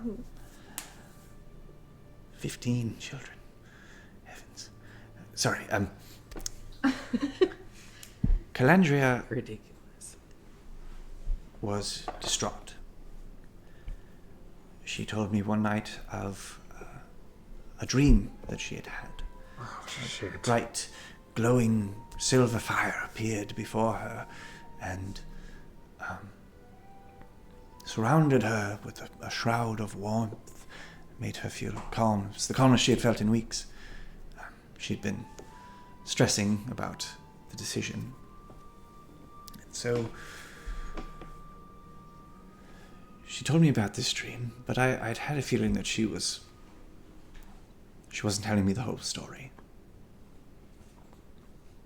But when I pushed, she got defensive, and then very defensive.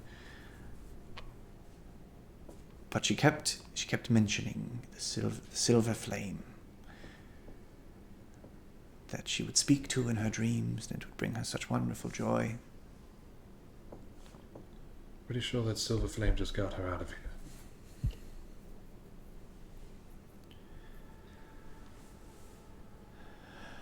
I don't think she knew what she was doing at the time.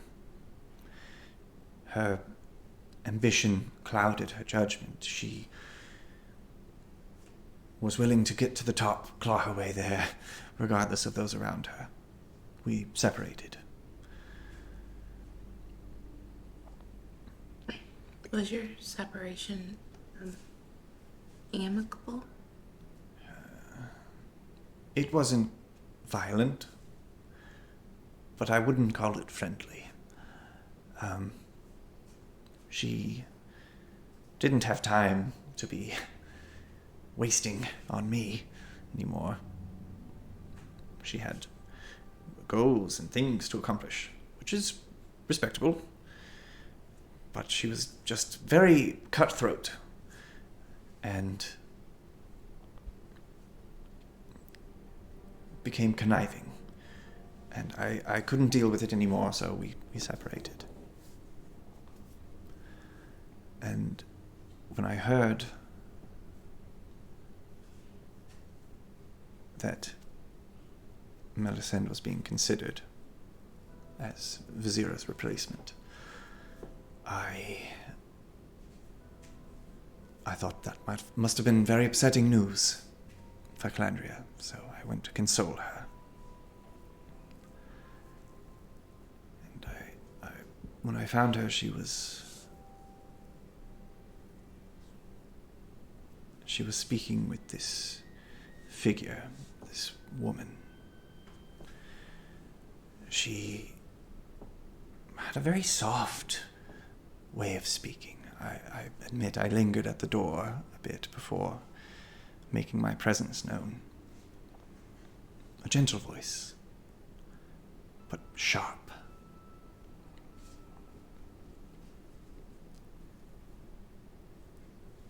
It sounded like they had been arguing, perhaps for some time. and she asked Calendria if it was finally time.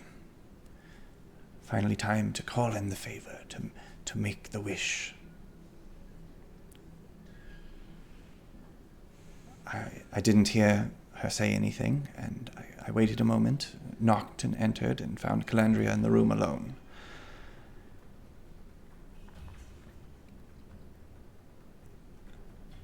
This is about the same time she got a cat.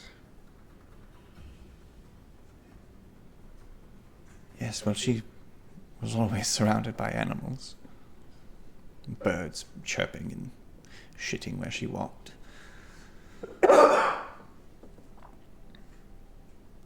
But until that day, not once had Calendria ever lifted a finger of magic in my direction.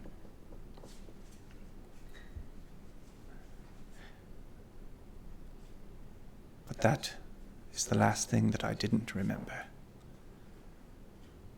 Does that make sense? Yes. I think in that moment, she wanted me to forget what I had heard. But you didn't hear anything. Not specific, just talking. Seems like she was trying to be extra careful, perhaps. I'm not an idiot. I can put two and two together. You think she's behind what happened to the Duvet family? Yes. Sir.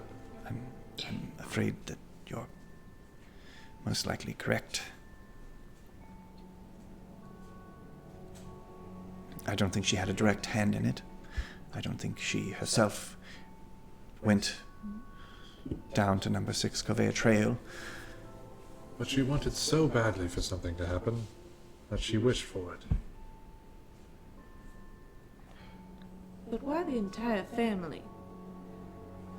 And how did I It's her choice either. end up where I did? Just away from Mistinor, but not with any of my siblings. I don't know.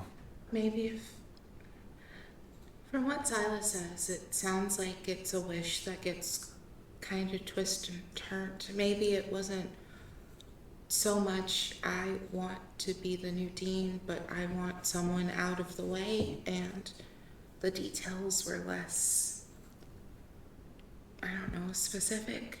Yes, but the details are what I need. Well, I mean, It's also possible that, and I don't want you to think that I'm amalgamating your family down to a concept, but perhaps in the eyes of this silver flame, it was just loose ends. if this hag really was a fairy at one point, it seems most likely to me she'd want a loose end around in case our nature friend didn't keep up her part of the bargain. I suppose. But there was still no trace of anyone. No one's ever been found. It was the same If for me. they've all been killed, I have thought that my entire life. No offense to anybody, but that's what I expect. But I would like to know where they are and what happened to them. You said your wife is missing, but likely alive? Last we checked, Might be in the same place. Yes. ransom. Mm-hmm. Collateral. Cholula, if you don't mind me asking, and I don't really mean this to be rude, but how many people still know you're alive? I mean, if the same thing happened to your siblings, I mean, they could have adopted new names, maybe not remembered. I mean, you could potentially still have family out there and they just not know or remember. It's possible. I mean, the place I was taken to by the caller, which you haven't met, but the place I was taken to there was a family there to receive me, and they told me a different story entirely. I didn't even know I was from here. I thought I was from Winfeld, just outside of Waterdeep, and that bandits had attacked and killed everyone. Did it seem like they were doing it maliciously, or just that they didn't know? It seemed, well, I mean, they were definitely malicious, but it seemed as though they were in on some sort of bargain as well. Some sort of debt had been paid, and that's when they came back and took me through the mists, to a place I was for years, until I ended up back in Waterdeep somehow. So there could be, one or two of them out there, or all of them, or they could be, charmed and working for her, or the silk stake, or who knows. But there's a possibility that where Genevieve is, maybe at least some of my family members as well. How big is this space? It's like a circular office. You presume, actually, you could probably easily tell by approaching. There's a number of, there's like 2 windows on either side. It's about a 30-foot diameter space, and looking out the windows, you can tell that you're kind of in the upper portion of a tower. I don't mean to be rude. I'm not. I am listening. Could I borrow the mirror for today? You already have it. I don't. Did I take it? I know I mentioned it, but then I just kind of got scooped. You just put it in your pocket. Okay, cool. I'm gonna go find a space. Okay. Do you want to do that alone? I think it could be good here. All right. What is this mirror? It was written down on one of their 2 inventories. I didn't take it because it wasn't in mine. I think it's called like the Mirror of Memory or something. I don't want to you have 4 words. Mirror of the past. The holder of this platinum hand mirror can learn something about the history of a specific object or creature by taking an action to gaze into the mirror and think of the target. Instead of the holder's reflection, the mirror presents scenes from the target's past. Information conveyed is accurate, but is random and cryptic, and presented in no particular order. Once it is activated, the mirror gives its information for 1 minute or less, then returns to normal. It can't be used again until the next dawn. Okay. And worth noting, there's no. It is purely physical interpretations. What you see within the mirror, like you're being shown a little video. There's not an auditory presence. Just so that you're aware. Mm-hmm.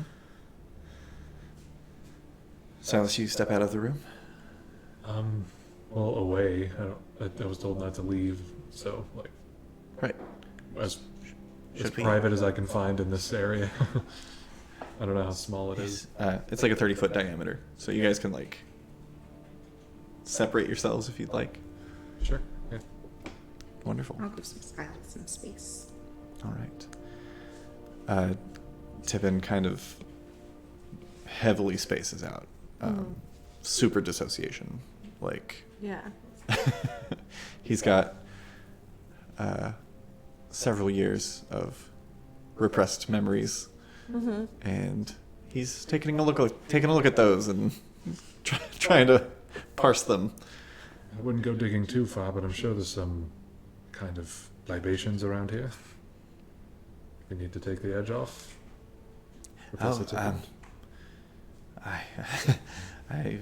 I wouldn't root around in this room. You might lose a finger or worse. I start touching everything. I'm kidding. I'm actually. Rabbit dies. I'm gonna. Just so that we remember to come back to it, while he's doing this, there's a conversation I would like to have with Aurora, but I will. This can Absolutely. happen Do you need a first. moment to get your thoughts together on what you'd like to do with the mirror? I think I got it. Just whenever scenes need to happen. Wonderful. Well, as Silas goes and has a seat, you look into the mirror. And it glints with a beautiful vibrance. Probably just now realizing that this is not a silver mirror, but a platinum mirror. I'm going to think of Genevieve. I guess I can't place it, so I just think of that person. Okay.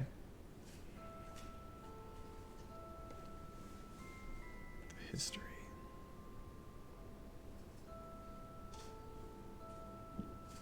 You see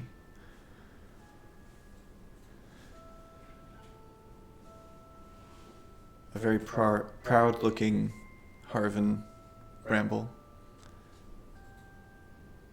holding a very newly born baby, looking at it with a smile. And it's almost like the mirror kind of like turns and reflects a light for a moment before transitioning to the next scene, where you see a young girl who's sitting at a desk and looks very bored of sighs and is like writing with a quill before she like looks around, gets up and goes over to her bed and lifts up the mattress and reaches underneath and pulls out a small wooden rapier and begins practicing with that. There's another flash of a light, and you see Genevieve as a young woman. This is a familiar scene, actually. Slightly askew from where you remember it. Not in exactly your position.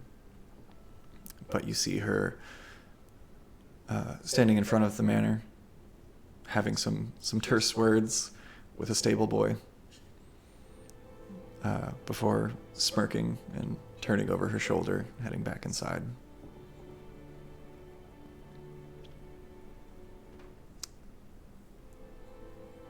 Then the mirror almost fogs up. There's like physical condensation. You go to kind of like wipe it away and realize that it's on the other side. But you know enough to know what this is, as you can just see the faint outline of a woman traversing the mists. Then you see her slightly disheveled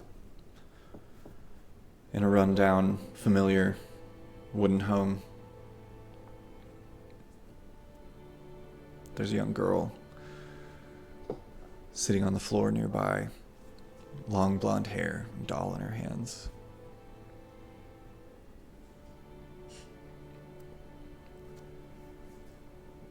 There's another flash. You see her with this kind of Venetian-style masquerade mask. And she seems to be having the time of her life. She's in this extravagant ballroom, surrounded by what looks like a party of wealthy nobles, but on closer inspection, you can see that a lot of their clothes are missing buttons or frayed at the edges. You see that her yellow dress was once white.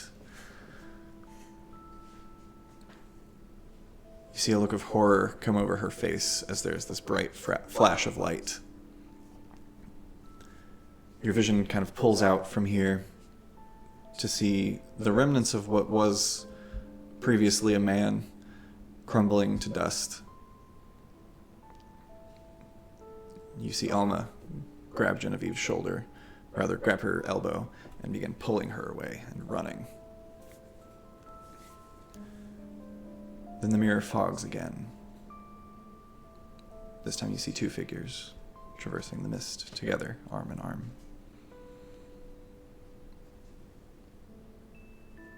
And then you see that room in the Temple of Ilmater in Waterdeep. A tall standing mirror.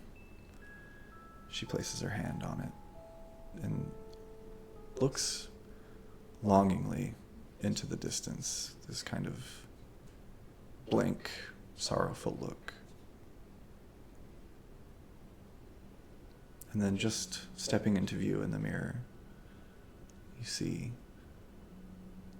the familiar visage of the fawn that you now know to be the hag.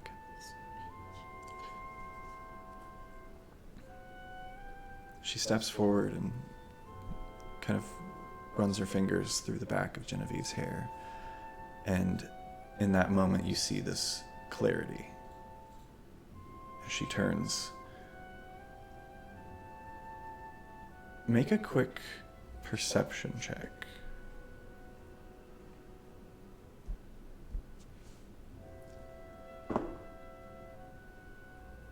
No. Is that a natural 20? Yeah. Would you believe me? How? How? You can just print it off and I'll read it. She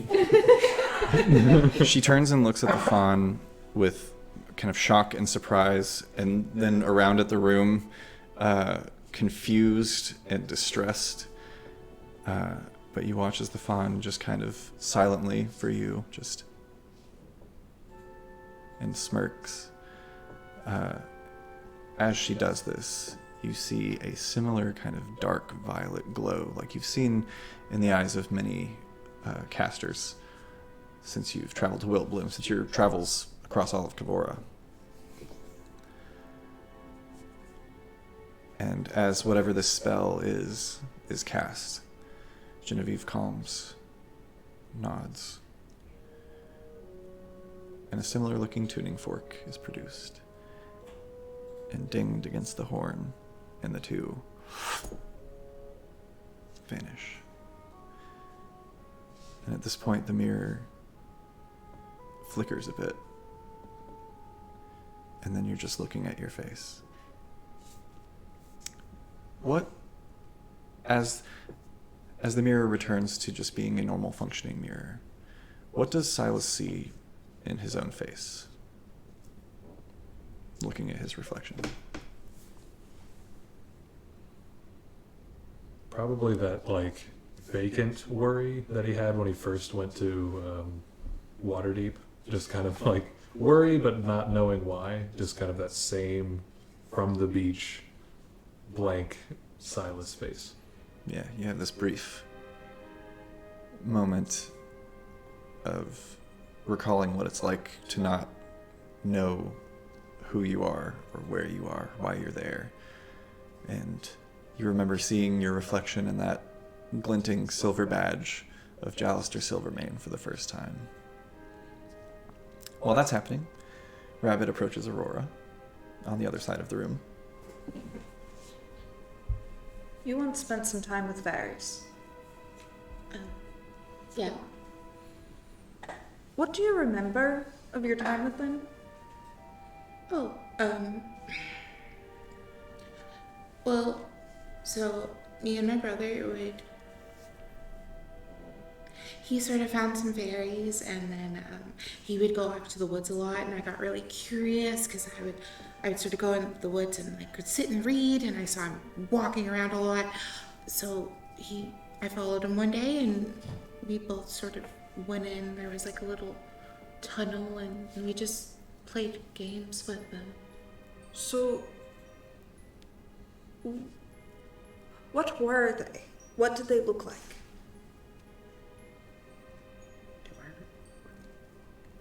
Do you remember what they looked like? Mostly just children. I mean, they kind of just looked like us, but sort of sparkly, glimmery, and the sort of Vampires. really really cheery, full cheeks. I mean, we didn't really like spend too much time with like one particular one. We would just sort of show up, and they would greet us like friends, and we would play. And where did they bring you? Well, less of a... So there was sort of like this overturned stack of like sticks and like logs, and we would sort of walk through that, and on the other side it would just be this clearing, and they would all just sort of be gathered there. It was like where they stayed. They lived in sort of like these very ornately covered tents. They were massive and far bigger on the inside than they were on the outside. It was kind of like a playground almost. I didn't want anything from you. No? I mean, not that I know of. And nothing from your brother. He never said that they took anything. I mean, when we got back, my parents sort of found out what we were doing, and I kind of pulled a prank on them, and sort of while I was pulling that prank, I heard something call out to me, but never asked me for anything. What did it say when it called out? Well, I was scared, and I was being yelled at by my parents for doing something so terrible in front of the whole congregation, and it just offered me the power to not have to take that anymore. The ability to, I don't know, I guess, learn how to make my situation different, make my surroundings different, that I could sort of change the physical world to be how I saw fit, that I could alter things, but it never asked me for anything, never sort of Have you heard it since? No. Interesting. I always kind of figured that maybe it was like a fairy godmom, and it just sort of like handed me my powers and sort of gave me like these little, I don't know, I like to call them flighty abilities. I can kind of move really quick sometimes if I want to, but other than that, no. My brother seemed to talk to them more. He sort of did all the talking. I would just sort of show up and play. Do you remember anything they talked about? No. Mostly just, I don't know, it kind of just seemed like rules. Like rules for us being there. But I never really paid too much attention to it. I just sort of would show up and pick a spot to hide. Did you ever break a rule?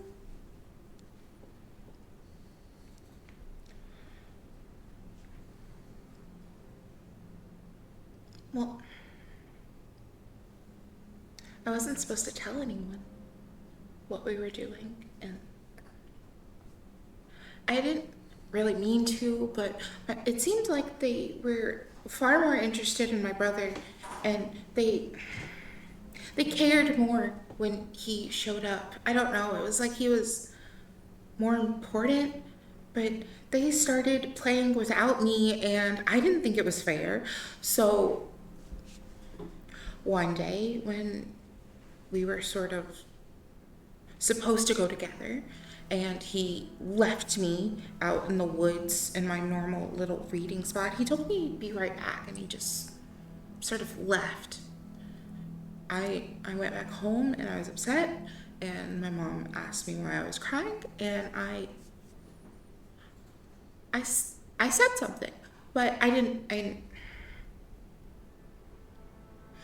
think I broke a rule. Anything happen after that? Immediately after? Oh, well, I mean, my mom presented me and my brother to the congregation, and they sort of, well, they got really upset. They were real nervous. It seemed like they were really scared about something.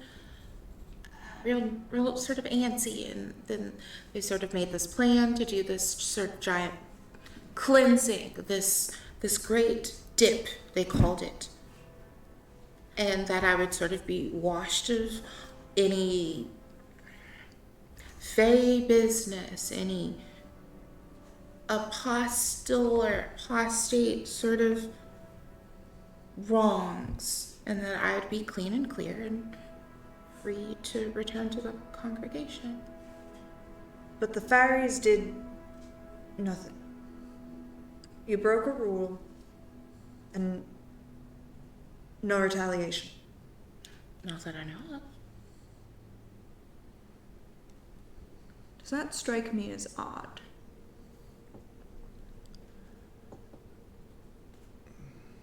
Make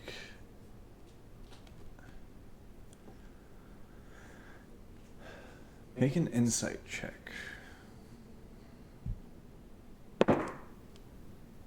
15. 15. I would say it does strike you as odd, but then the thought comes to you that maybe it wasn't necessarily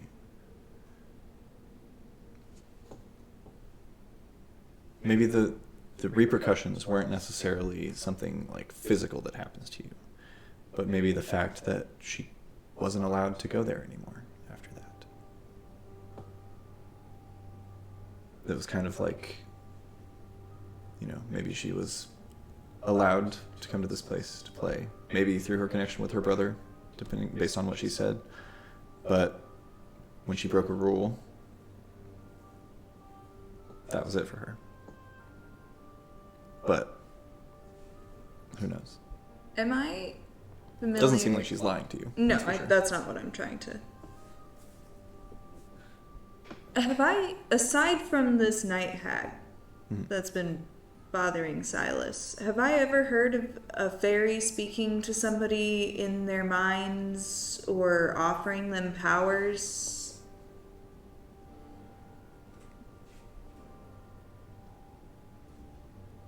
I mean,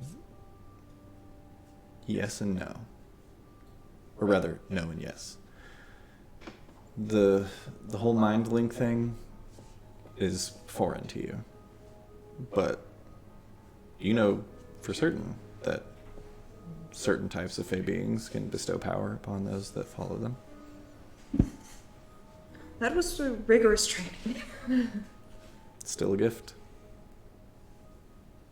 But mind melding seems strange. Unfamiliar, yeah.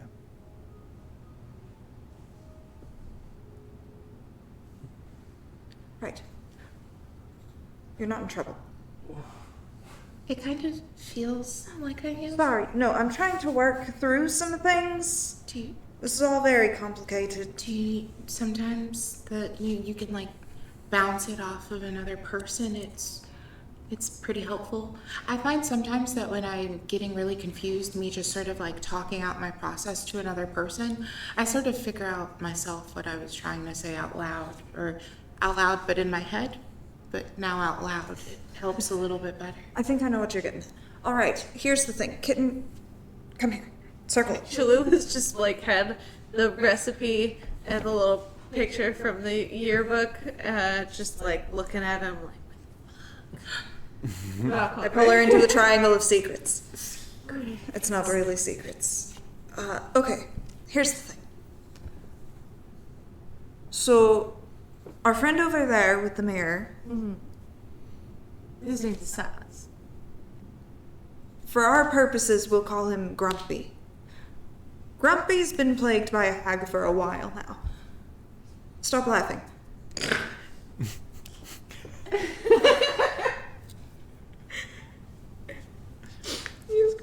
And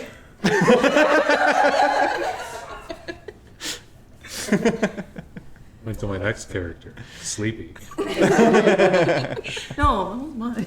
That hag has been speaking to him in his mind, through his dreams. Right? Your family went missing, presumably, same problem. Right? Yes. You and your brother used to play with fairies on the regular Yeah. until you spoke about them. And then you weren't allowed anymore.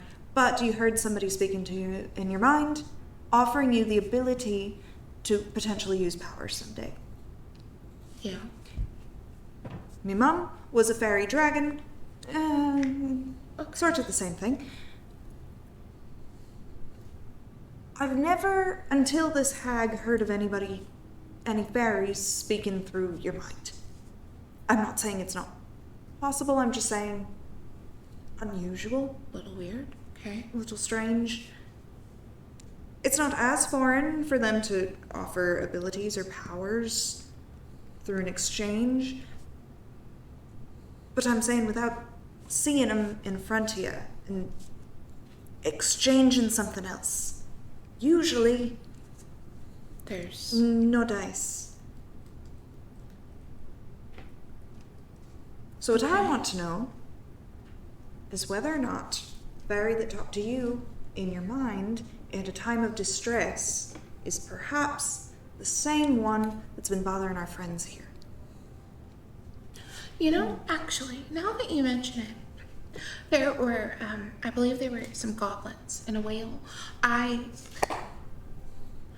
told them sort of a little bit about this, and they said it was actually very weird that I remember going with the fairies at all, that people taken by the fae or have gone to sort of, they sort of worded it, I think, as like the fae wilds, that they usually don't remember if they come back. Well, considering the night hag that we're dealing with, it is strange that they wouldn't have messed with your memories as well. What if that's a planted memory? I mean, I suppose it's possible. That could be a problem. I mean, now that we're thinking about it, it's strange that I remember.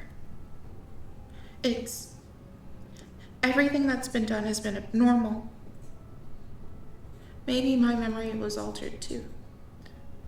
Well, Valdurn made it seem like this circlet could, I mean, not today, but he mentioned it's the last use of the day, so tomorrow, perhaps, if we decide to stay here longer, he may let you use it and try to recover anything that may be missing.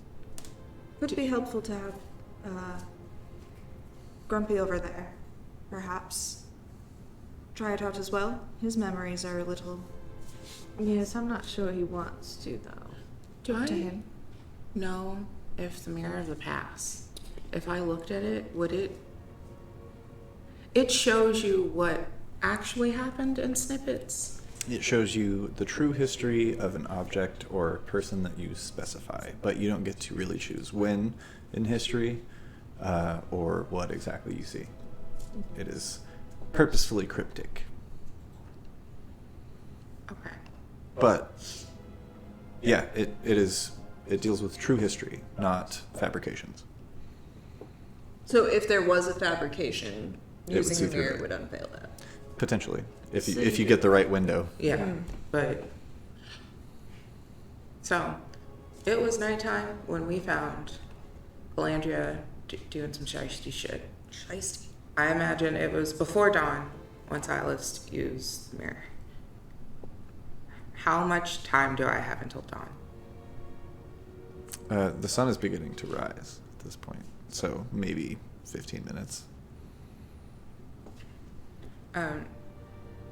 Ken, from where I am, does it look like Silas is done with the mirror?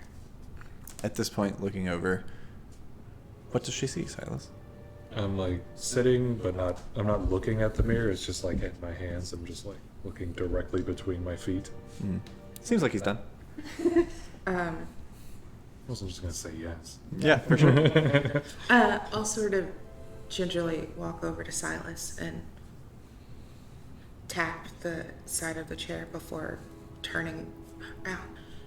I'm sorry, I know I said I was going to give you some space, but if you're done with the mirror, I believe in a few minutes it can be used again, and I think I have some questions. Right. Seems to be pretty useful. And I'll hand it over. And she'll sort of gently take it from your hands. Do you want to talk? Do you want to go get a drink before I do this? You? A drink. I don't know what I'm gonna see, and I think that's the point. it seemed to steal your resolve. Silas, will you go with me? Yes. I think. Yes. Cholula, Yes. when the Dean returns, could you ask him about memory restoration for myself? Do you think he'll be that long? I mean, we could all wait for him to arrive and then go. You know, I've actually got a couple of questions for him with you, so if you wouldn't mind sticking around here with me, these two can take off. And have drinks with us. Do I? I will get you a drink later. Do what? What should I do? Get more You information. can stay out of, right here with us Okay. for a moment. All Get right. more information out of this one. Dates, if you can remember them. When you walked into that room and forgot. I Something. can do my best. Yes. We'll be back shortly. All right. I'll just kind of throw my arm around Cholula. I think the two of them could use a moment alone to work some things out. They're a little tense. They're trying to get better. He's working on his people skills. She's working on, focusing on the group as a whole And instead thank you of separate so much. parts. We'll be leaving. I assume you Wonderful. As It's like holding the door open. All right. as Silas and Aurora exit the room, leaving Alma, Cholula, and Professor Tippin. I'm Rabbit. Sorry, the minis threw me off. Leaving Rabbit, Cholula, and Professor Tippin in the office. Aurora. Just the nearest one is a little table flip. That's where we're going to go ahead and take a quick break. However, before we go, giveaway. I need Giveaway time. Shit. to make it. All So if you want to business. inform them of what this beautiful item is that we're giving away, I This will then Is tell it them how. is an Icons of the Realm Spellbound mystery box. There are 4 to 5 minis in here, depending on their size. 4 to 5. I want They to know seem what's to in it. range on very large to a couple small, depending on which kind of Shake it around. combination. How many of them are It feels thick? like there's a big boy. Oh, a thickum. Hey, There's if definitely you one like big thick boy. boys, There's You've come to the right place. Some of the things that could enter be the in here giveaway. is a giant Warforged Titan. Whoa. Galvan Magen, which just looks like Dr. Manhattan. Skeletal out? Sentinel. No, Okay. definitely fully robed. Null Fang of Yinugu. And What was that? You know good? Yunogu. You guys know Yunogu from the Guardians of the Phoenix campaign. Snow least the Golem, name. Goblin Battle Wagon, and this Goblin Battle Wagon is like pulled by polar bears. You want I have that That's one. dope. Yeah. Oh yeah, it's over I here. haven't glued it together yet, but yeah, there's the wagon, and there's the polar bears. Whoa. Awesome. Nice. Actually, go. Yeah. Oh yeah, that's right. So That's it could be Probably any right. of those things, and there's up to 46 figures you can get in there. So who knows? Those are Whoa. just some ideas. Yeah, and they're nice flexible plastic. They are high quality miniatures, well painted as well. But if you don't like the way they're painted, you can strip them and paint them yourself. To enter for your chance to win this beautiful set of probably beautiful miniatures within this mystery box, go ahead and type the word memory in the chat. That's memory, MEMORY. To enter for your chance to win, it is spelled there for you by Moobot if you look with your eyes and then type with your fingers. So type in that, and you will be entered for your chance to win. Apologies to those of you who Apologies to those of you who live and watch in Quebec.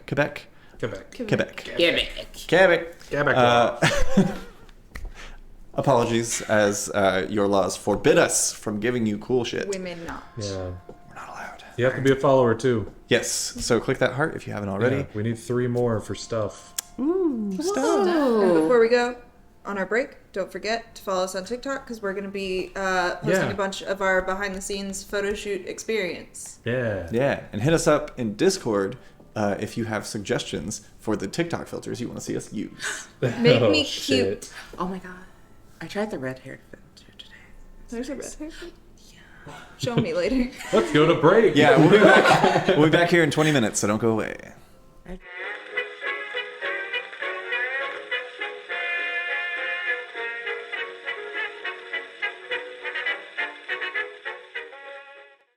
Welcome back, everyone. It's time to announce a giveaway. Once again, to reiterate, sorry, a lot has happened to me over the break, and I'm in such a mood now. It's quite a break. I found a book that I've been looking for like 15 years. Thanks, TikTok. Okay. The winner of the More Fun Mystery Mini Giveaway is We Firm! Wow! We Firm! Congratulations, We Firm. What? You did it. You done did it. You crazy bastard. Congratulations. We will get those to you at the end of the month, probably, if not sooner. Yeah. We know you. We know You're around. Yeah. We know where you live. We've seen where you sleep. But Because as you I keep sending us photos of it.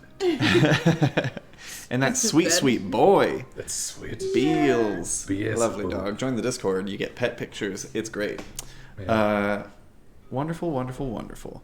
We do have one more giveaway this evening, however, and that is the Fantasy Forge Dice. Whoa. Poseidon. Dice cock. I don't know about that one. Although that is what we should be saying when our dice are cocked. Yeah. Oh, yeah. Dice cocked. Yeah. That's We true. scream it every Dice now and then, yeah. Yeah. Let's see. My cock is dice. Yeah. To enter for your chance. Resin. Yeah. Oh, I think I had them. It's also sharp. It's toxic. I hope not. Do not Yeah. heat. Here they are. What? You have them with you? I do. This set comes with a jumbo. They are beautiful, Whoa. crystally blue with ocean-like waves of peachy through them. They are beautiful. That's the jumbo. It comes with a jumbo and a regular size D20. And a baby. There's a whole set. It's beautiful. I think the D4 is interesting. There's like a lot of fun stuff happening. And green Side- numbers. Yeah, I'm going to pass it around so you'll know that it has been thoroughly handled by the Arcana crew. Is that a request? I don't know if I want to participate. And it will be Kiss the... probably like sprayed down before it's sent to you. And unnaturally warm. To enter for your chance to win this beautiful set of Fantasy Forge dice, go ahead and type the word mirror in the chat. That's mirror, M-I-R-R-O-R. If you don't know how to spell it, even after I just spelled it for you, just look at what Moobot said and say that. And you'll be entered for your chance to win the Fantasy Forge dice giveaway. Now that that's out of the way, we'll announce the winner at the end of the stream, so stick around to know if you won.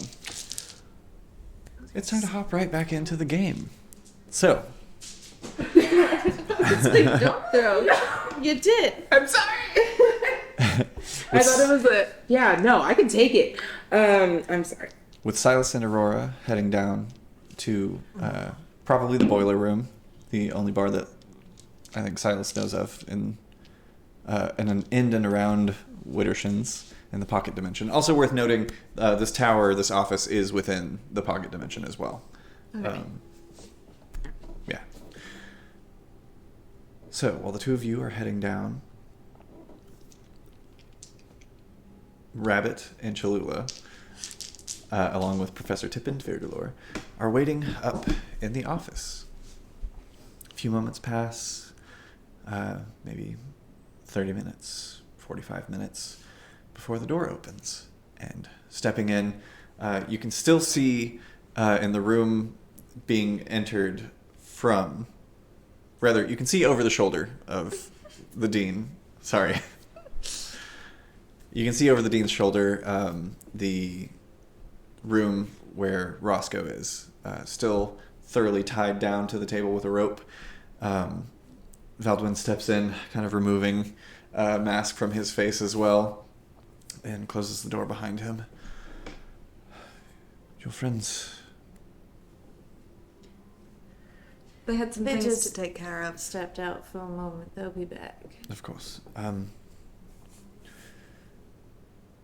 It seems that the sedative is back in effect. From what I could gather, it seems that treatments were altered and stopped working in the night. Perhaps something else was administered as an attempt at ending his life, but it had no such effect, thankfully. But I have no doubt from my history with Calendria that she doesn't often make a mistake twice. So it's good that we got to things when we did. He is stable. The encroachment has not regressed, but it is halted for the time being. Not a simple potion to concoct, but doable. I will be taking over, overseeing it. How are things up here? Professor Tippin, if you want to... Yes, and Professor Tippin will regale Professor Virgulor with his memory that, just like he told you, of the conversation that he overheard, the dreams about the Silver Flame, the wish being granted, though that wish is unknown.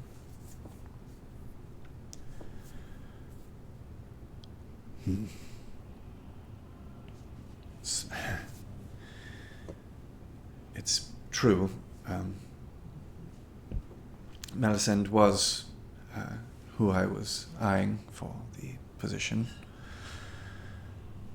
But I thought I had kept that information well under wraps, but you know how word spreads in, places with students. Yes. Ears all over.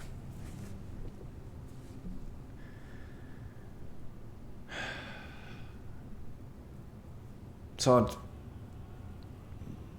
the feeling of responsibility that gives.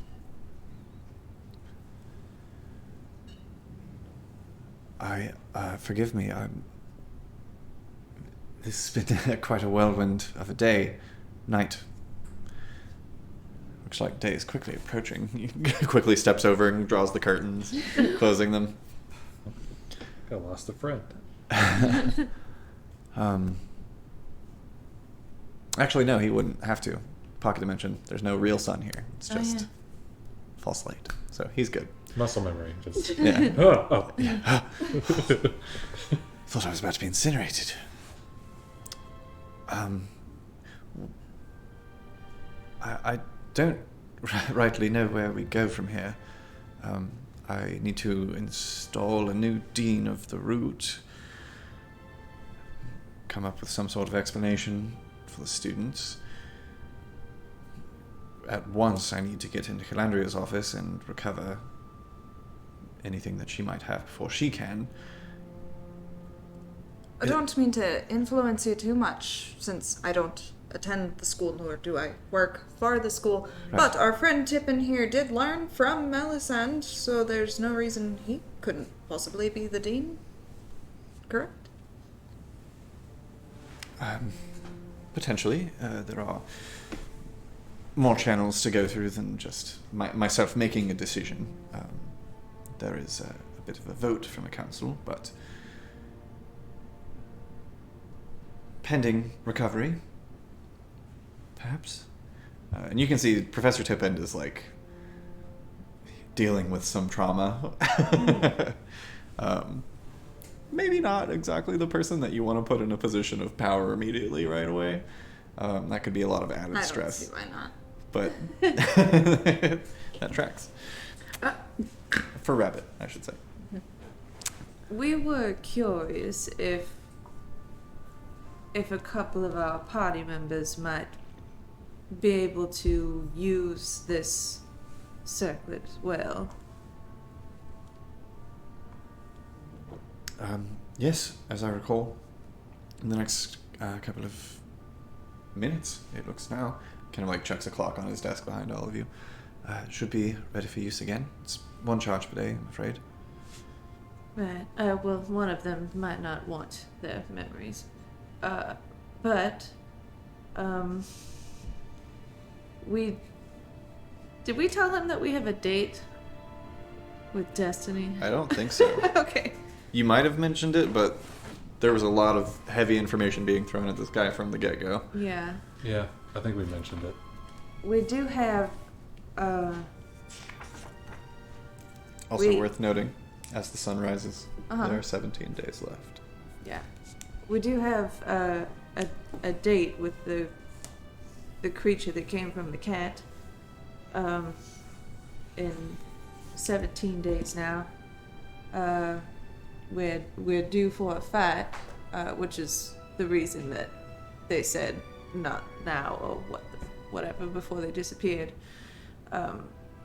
So if you or anyone else is interested in a possible second reconciliation, we could use help. I know there's plenty here that you have to deal with, but there's a place and time set if anyone is interested. We were thinking our next thing is to possibly visit where my family disappeared from to see if we can glean anything from that. Otherwise, we'll be making preparations to fight.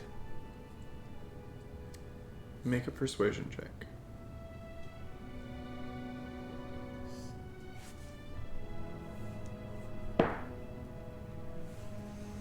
$21.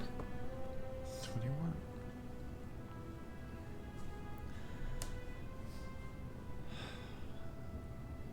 I know through my having been around for a number of lifetimes, even in the station that I command at this school, the idea that I am the embodiment of the death, the wilt in wilt bloom, if you will. It doesn't mean that I don't appreciate the value of a life. And though it may not have been directly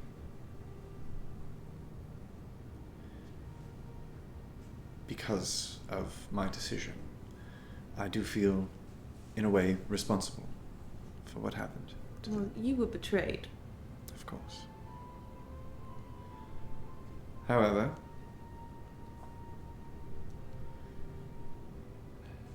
you said 17 days. Yes. In Rovengul.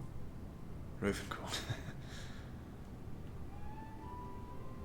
You know, I think I might be just about the only person at this college that could still be of use to you on Rovengul. Really?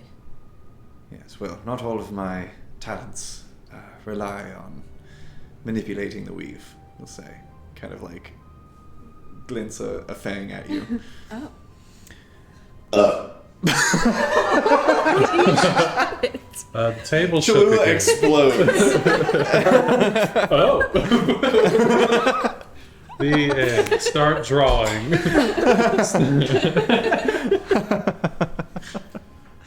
What? Yeah. The table shook. That's what. The table shook. Eating off. That's you, all it is. the machine that made that sound. My abs hurt. I love you so much. I would be honored to stand at the side of the Mistwalkers, to face down this menace that has been troubling not only Wildbloom, but it seems all of Mr. Nor, perhaps even more of Kavora. If what you tell me is true, you had run-ins with this being, or akin to it, even across the Sea of Squalls, Yeah. Windfell. It would be an honor to take down such a great evil alongside heroes such as yourselves. Actually, I have a bit of a request regarding that. The building is falling Just so ignore down. that. It's being this high up in a tower, the slightest breeze and, everything's settled. No, it's fine. That's not terrifying at all. The island of Rovengul is potentially where the Silver Stake has made its headquarters. And I've been worried since we found that out that perhaps this isn't just going to be between us and the hag. I think to view it that way would be foolish. Do you know anybody who could make a distraction while we enter? They don't have to stick around for long, just long enough to send any extras to the other side of where we'll be coming in from. A big distraction, preferably. I think, unless you'd rather have me as part of your party, I could suffice. Magic behaves unpredictably on Rovengul, and I would be hesitant to sign up someone to make a distraction using such manners unless I were to do it myself. Understood. I'm confident in my capabilities and my hardiness in comparison to other scholars. I leave the decision up to you, wherever you would have me. I think I'd rather have him with us. I mean, with the way that we're expected and we can't go in lead-lined and out of view of this fake creature. I would view it as less that you're preparing for a battle, and perhaps more that you're preparing for a war. Yes. Follow up then. Let's say that you were going with somebody who mostly commanded the weave as their form of battle. How do you keep that person in the battle in Rovengul? Well, you either hunt down some useful items and make use of other types of magics. Particularly, magical items have been infused with the weave. They do not have to produce it. It is already produced within them. You simply unleash it by activating them. So, items do not behave as strangely as direct manipulation of the weave in this instance. So, I would say either find something that you're comfortable fighting with, or perhaps take the next 17 days to train yourself in other manners of attack, or risk it and leave it up to chance. I don't love that last option. Where can I get some magic swords then? I don't know any specific locations off the top of my head. Do you have any? We here at Wildbloom have a number of magical items that are under our protection. Yes. Could we borrow one? No. Are you sure? Make a persuasion check with disadvantage. There's going to be 2 20s. Change the game. If only we could get inside the Blossom's old place. Ah. 12, you say.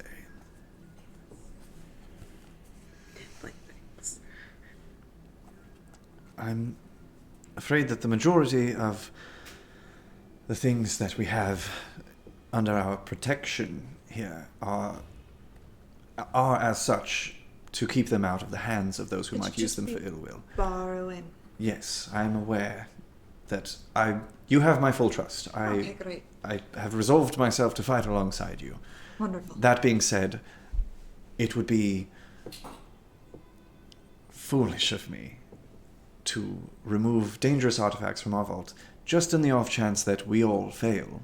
If we do not succeed, if we fall on the battlefield, whatever weapons we carry in with us are now in the hands of the Silver Stake. Does that make sense? No, I fully understand you. However, I do have Still have wants, though. I do have something that could potentially shield you.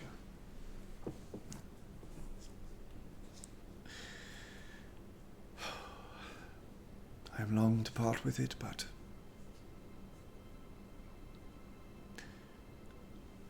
you've done a great deal for the university. He pulls a ring from his finger and hands it over to you. This would be most useful in the hands of your friend. However, I believe any one of you could wield it. It is powerful, powerful abjuration magic. So, use it as you will. I'm afraid that's all that I can part with. That and, of course, this circlet for its use today, I should say. Yes. Do you think we need to gather more people? I would say the more that you can bring to your side, the better. If what you say is true. If I have only heard rumors, sprinklings of this Silver Stake. We've had a couple of students that we've actually lost to the Order. That is, some who have defected, and some who, as you told us earlier, have been killed by them. Mm-hmm. If the rumors are true, this is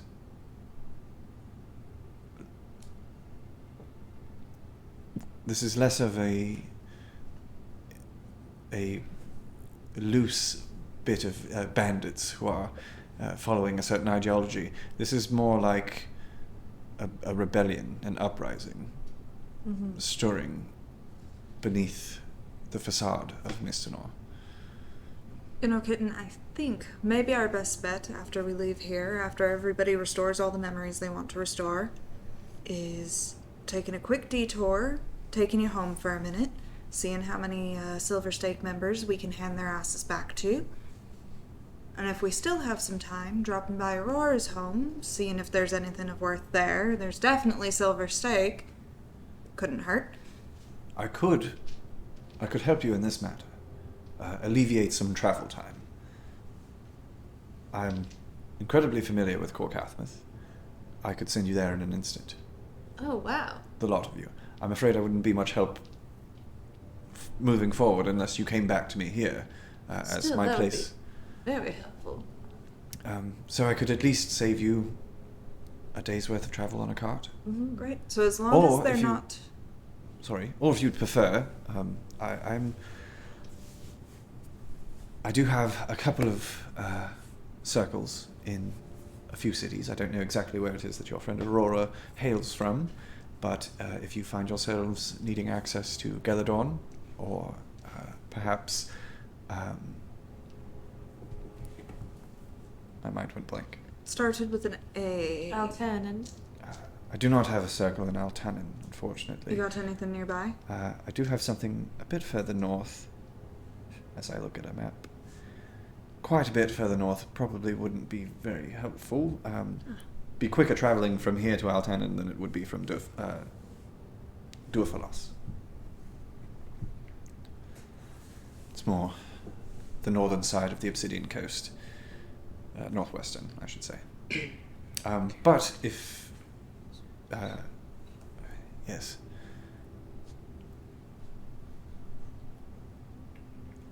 I could get you to Corcathmouth instantaneously. So as long as they're not blasted out of their minds when they get back, we could go straight there. Mm-hmm. I have a question, sort of off topic. You're Ask away. vampiric in nature, correct? I am, yes. Have you ever met someone who is sort of the reverse? They have to stay in daylight. You've met Isabel. Yes. You know. I haven't seen Isabel the Half-Dead in perhaps an age, perhaps 2. I don't think he's seen anyone but us. Yes, when he first arrived in the material plane from the Shadowfell, we found each other, and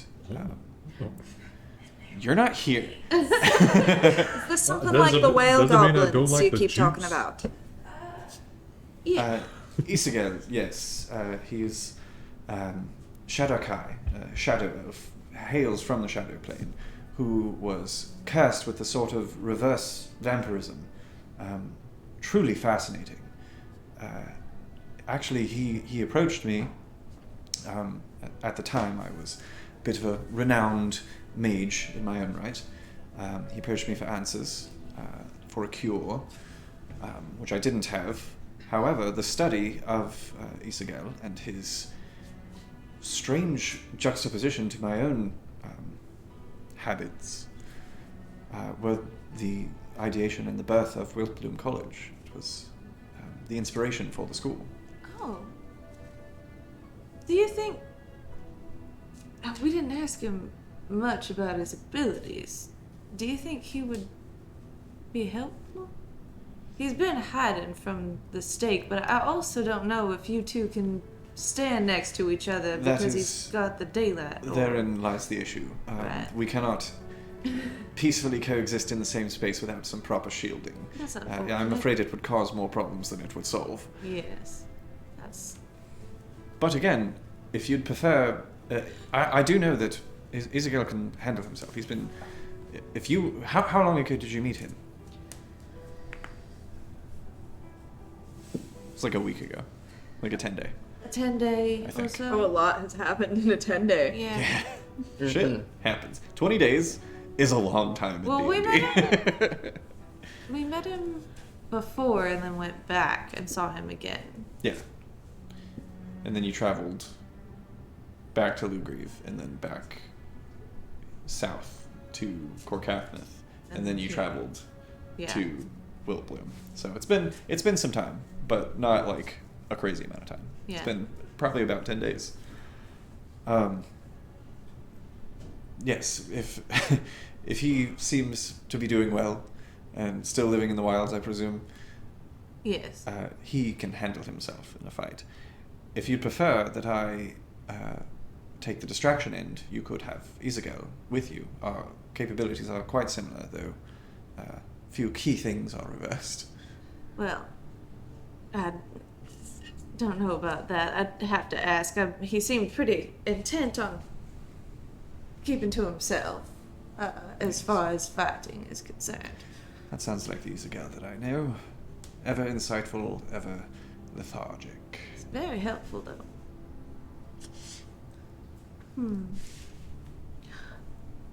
While I'm thinking about it, that trip that we took, if there's a Warforged who has been programmed to stay within a specific area, and that area was destroyed by dragons some years ago, how do we help him leave? I would imagine I'd have to investigate myself to know fully. But just thinking about it. You've done a lot of weird shit, kitten. Well, Alright. I'm an adventurer, I guess.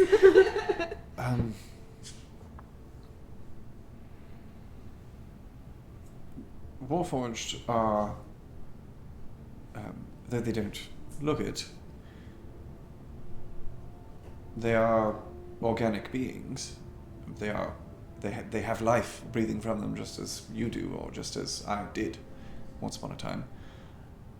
I'd wager a form of restoration Right. could potentially solve that problem. He's had a bit of damage, and so he sort of keeps Yes, when going you say- back and... Because they are biological beings, when you say programmed, it sounds like a similar type of magic that we are dealing with Professor Tippett here. Yes. That they were given an instruction to do a certain thing and have been set on that course indefinitely. But being restored could erase that. Right. Perhaps we can find someone to go out there and help at some point. You never did meet Z, did you? I don't know what we're talking about, kitten.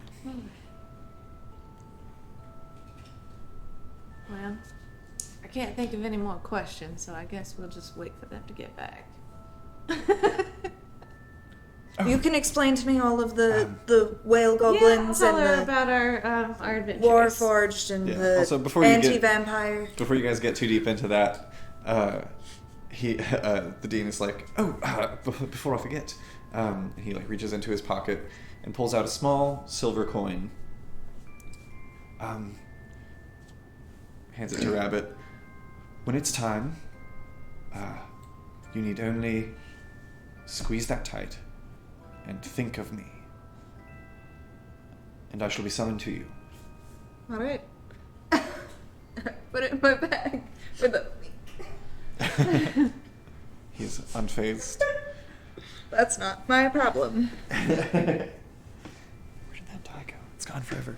So, as Cholula regales Rabbit for the second time of the history of No, your this travels. is details, all right? This Okay, is like, okay. fine. I'm going to call the anti-vampire, the whale goblins, and the warforged that they found for a while who love sweeping things that they didn't cover in their life stories. Loves. Wonderful.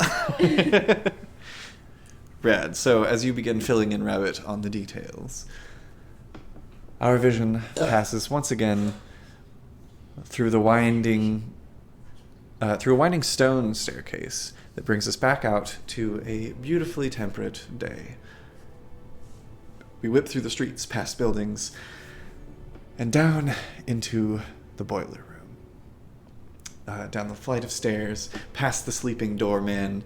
The same shitty bartender is working, and card tables are set up along with darts on the left as we enter, and the bar on the right. Stage empty, bereft of bards this eve, or this morn, as it is early in the morning. But they are open as you enter. You're not supposed to break the mirror. No. We see Silas and Aurora sitting down. Silas is probably about halfway through his beer, and Aurora probably is working up the courage to start hers. I'll sort of gently take it in my hands and as quickly as I can, probably like a few burps in between, try to down all of it.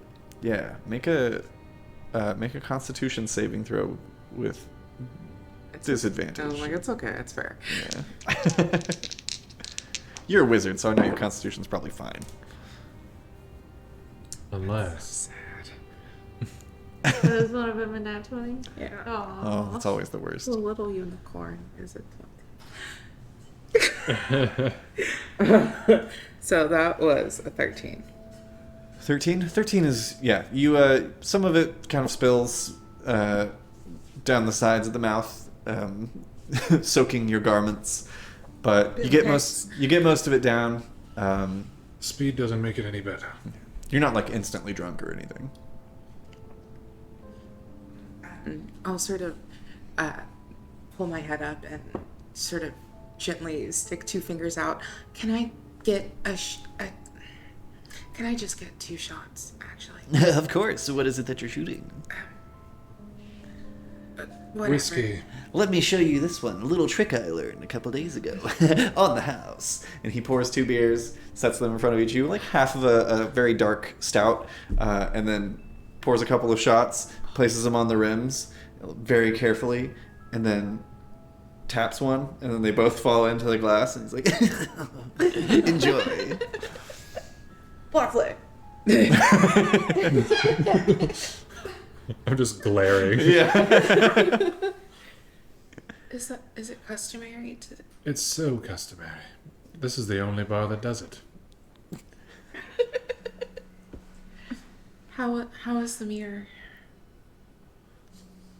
It's about you, you know? It's not... The mirror doesn't show you anything disturbing. It's how you feel about it. No, I meant, how did it go? Are you okay? You don't really seem too happy with what you could have seen. Got some information. Just memories. Any advice? Eye on the prize. Don't get caught up in feelings. Look for what you need. You can deal with those later. Or I'll reach forward for the drink in front of me Don't and let the glass hit your teeth. do my best to shoot it. And then I'll square my shoulders up and Yeah. sort of try to furrow my brow like Silas does. Yeah, this one is much more rough going down. Worth noting. Bad die. And then I'll It's maybe best to maybe find a corner, maybe not at the bar. We could do that. Over here to the right of the stage is a pretty good corner. There's like a fire pit. Yeah, the loading zone where most of the bards leave their instrument cases. Inside? Yeah. Yeah, Oh god. Yeah, it's rough stuff.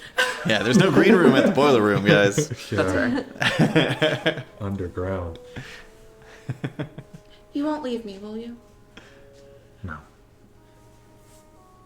And Hey, you'll be fine. It's just a mirror. Aurora she'll stick out her pinky. It's like, You have to stay. Right? and she'll take the mirror in one hand, still holding Oh. on. This was a trap. I have to stay right here. Right. Beer? Mirror, right up.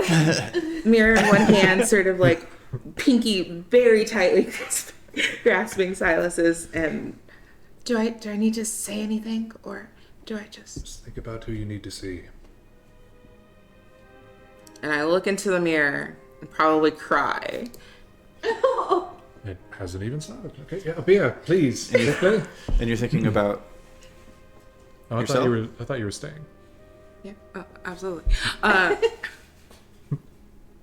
Any time that I was sort of taken to the Feywilds, just like what memories are brought back. Okay. Give me just a moment. So much pinky strength. Like this twitch? No feet. Look at that. Ever seen anything like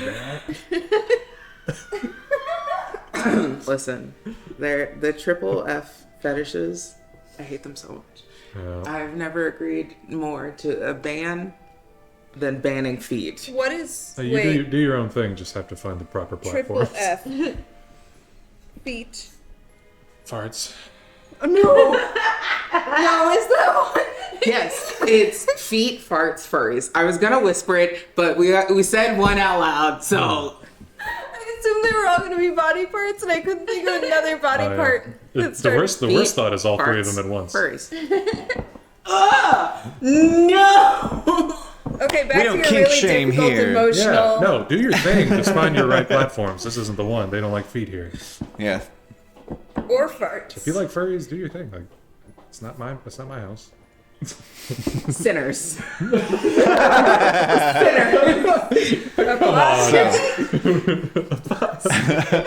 Aurora, you look down at the mirror, Silas's pinky firmly in hand, and you think about yourself.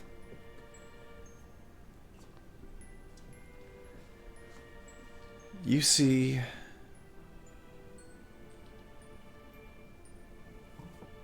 a young girl, yourself. Mini me, if you will. Yes. Out reading in the woods, just turning pages slowly. occasionally drawing on them yourself. The books that didn't have illustrations, you like to add your own. Then the mirror kind of flashes, and you see the same girl in her room, face kind of red, eyes still a little wet from tears.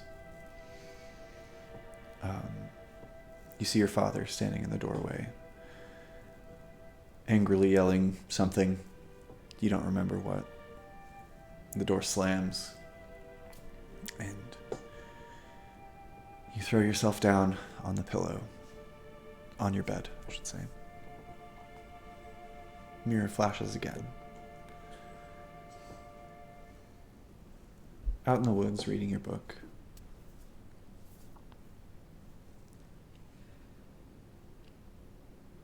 And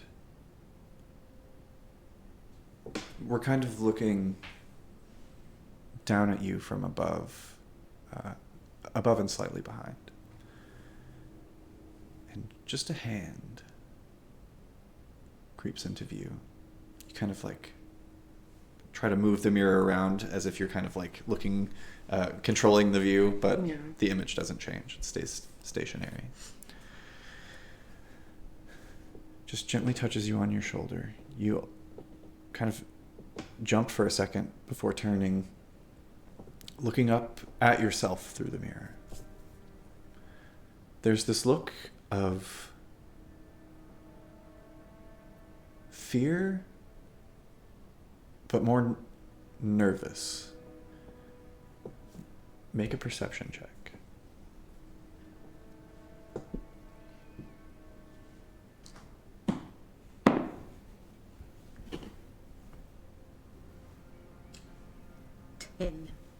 Ten.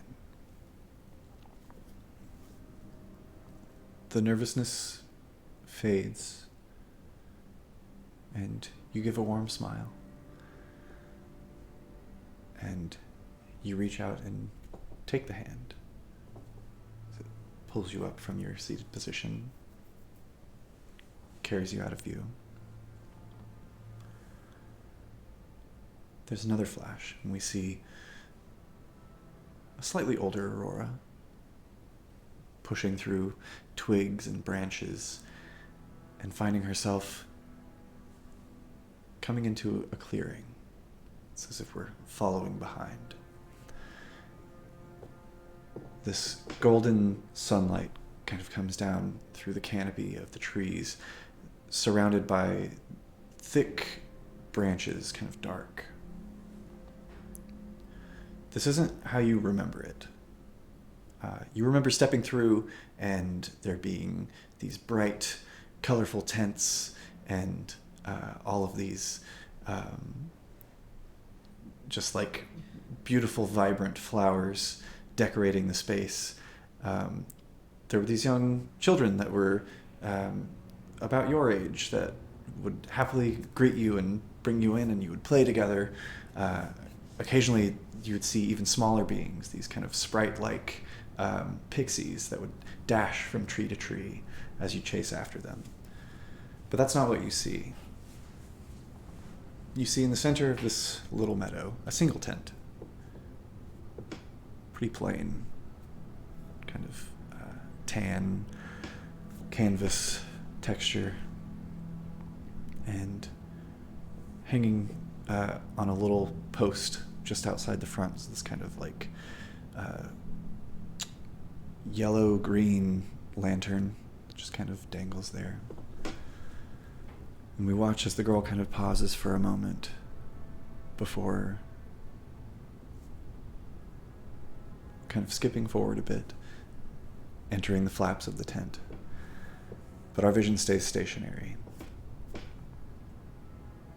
You also remember another thing.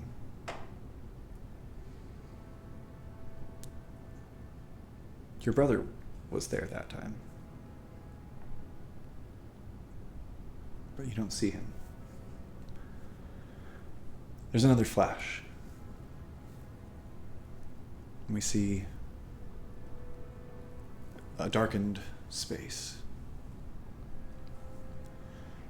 kind of large cast iron dark cauldron in the center of what you can now tell is the inside of the tent, which does appear to be bigger on the inside than it was on the outside. But instead of the festive kind of lanyards, what are those things called? That it's like a string with The little flags. flags. Yeah. Instead of these like colorful flags on strings and the like various little glowing gemstones that and mushrooms that dotted the space, instead you see various animals hanging from different types of hooks. Some of them in cages, some of them in like tucked away in jars on shelves that are just full of these various animals. And we see Aurora with a smile on her face, sitting, and it's like she's listening, being told a story, and she's listening intently and just having a wonderful time. This strange juxtaposition of her childlike emotion in this dark space.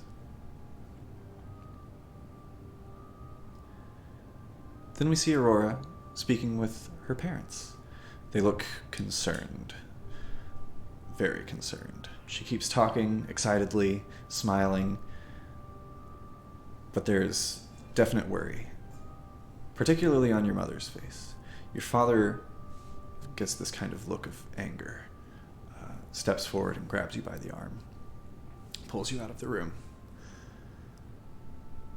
We see Aurora being lowered into this kind of clear pool of water by a man in black cloaks with silver trim, wearing this kind of white porcelain smooth mask that covers his face. As he lowers you down into the water, black ink emanates from around you.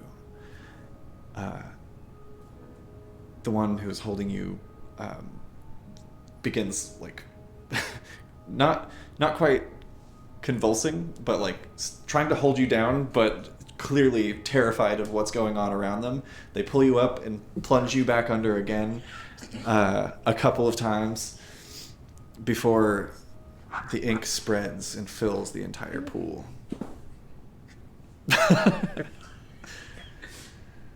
She's so cute. So small. No pants. No pants. They quickly let go of you and back out of the pool. Our vision kind of comes down once again behind Aurora as she stands from the pool, placing her arms out. And you don't remember exactly what you said, but you remember that you thought it would be really funny if you made up a language and started just yelling it as loud as you could. But something else here seems off. Your brother was in the pool with you, but you don't see him. You just see the horrified look on the entire village. Rather, you can see the horrified look on your parents' faces. The rest of the village faces are obscured by these similar white porcelain masks. There's another flash, and Aurora's looking at her own reflection sitting in a bar, in a pocket dimension, in a college of magic. Silas is still there with his pinky in yours.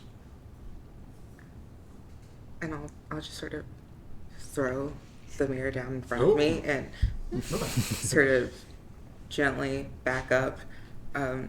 Have you finished your drink? Did you take that second drink? Yeah, I imagine there's like 3 glasses in front of him that are empty. It's been 5 minutes. I'll just...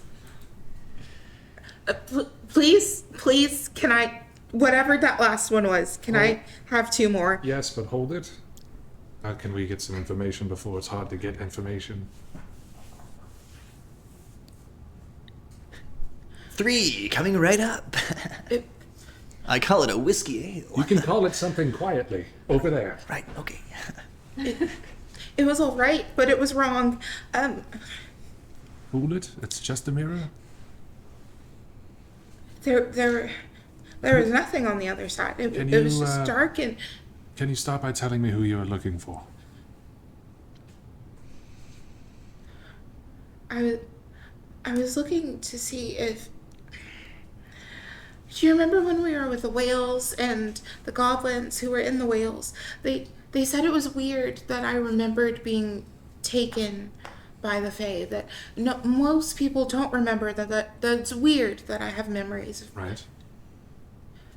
Well, Rabbit and Cholula and we were talking, and it did seem a little weird, and things weren't connecting the way I originally thought that they were supposed to be together. And I thought it might be a good idea for me to look into the mirror and make sure just what I remember was right, and this is wrong. This is wrong. There were tents, and there were all of these lights, and all of these children, and... As you're saying this, Aurora, it's becoming harder and harder to recall exactly what they all looked like. You just have this image of that singular lone tent kind of almost like branded onto your mind. Silas, you see is just a small trail of blood trickles from Aurora's nose as you take 7 points of psychic damage.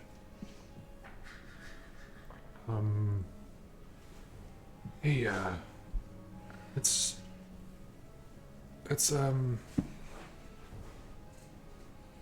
maybe think on it for a bit, right? Take a bit of time. You've got a bit there.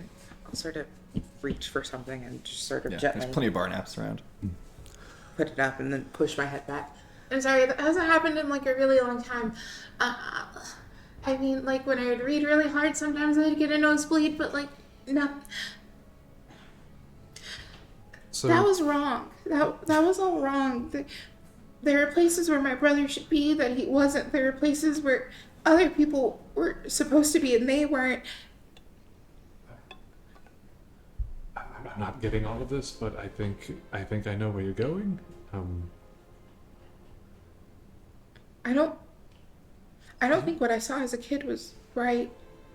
You were probably visited by something that made those things wrong. But it wasn't like you. It wasn't while I was asleep. It wasn't. Yeah.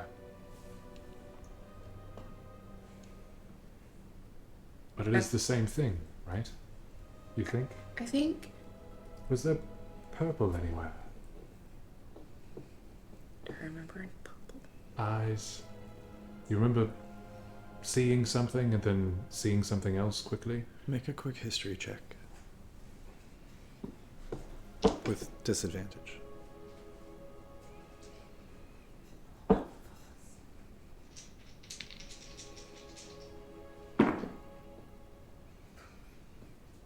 Well, that sure is disadvantaged. 7. 7.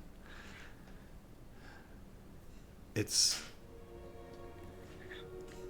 hard. Everything is foggy. You don't remember eyes. You do recall, however, from moments ago, the hand on the shoulder had this kind of slight, pale, almost bluish tone. Very desaturated, very pale. Not Pallid, I would say. not purple, but definitely something sort of pale and sickly colored. There was a hand that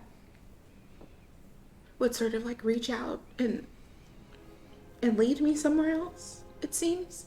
Do you describe everything that you saw to Silas? To the best of my ability. Perfect. Silas, make a quick history check with advantage.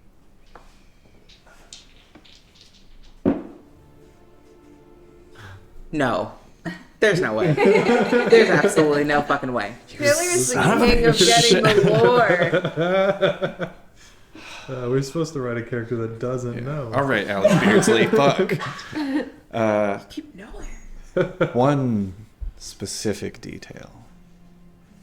You're not sure if it's meaningful, if it's symbolic, but it really sticks out to you when she mentions that sickly green lantern.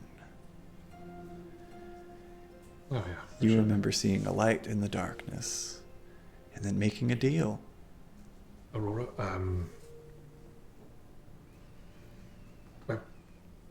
certain that we're dealing with the same thing. Maybe we can have you draw what you remember, and to keep your nose from running, and then maybe get into a restoration of some sorts. Try to remember, the visuals the best you can, because I'm trying to ascertain what kind of magics are being used to help us, to make us forget. I saw what was used on Genevieve, and it seems like it's a glance that can make someone forget. So the best information you can get from that, if you can. Like eye contact is. From what I saw, it was a motion to the face, and then they were. She was. Does that sort of like keep quiet, that like hush hush movement? Does that seem at all familiar to? Make another history check. But the more details we can get, the better we can be prepared. That's what it's 6. Let's like get those line wandering. Okay. 11. 11. Vaguely. I mean, you've definitely been shushed before, but you spend a lot of time in libraries, so. I've been thinking we'll go to pubs, taverns, and Maybe, baby. spend wildly and change people's lives, apparently, the way that they react to the money that we spend, but Lugrieve had a lot of Mistwalker types. And we have enough money to hire probably all of them. I see. Yeah. I can't imagine everyone's very happy with the silver stakes and hold on this place, so we could put a bit of a bounty up, a meeting place and a time. Have those drinks arrived yet? Yeah. Yeah. Aurora will slam both and then just sort of gently stick out her hand.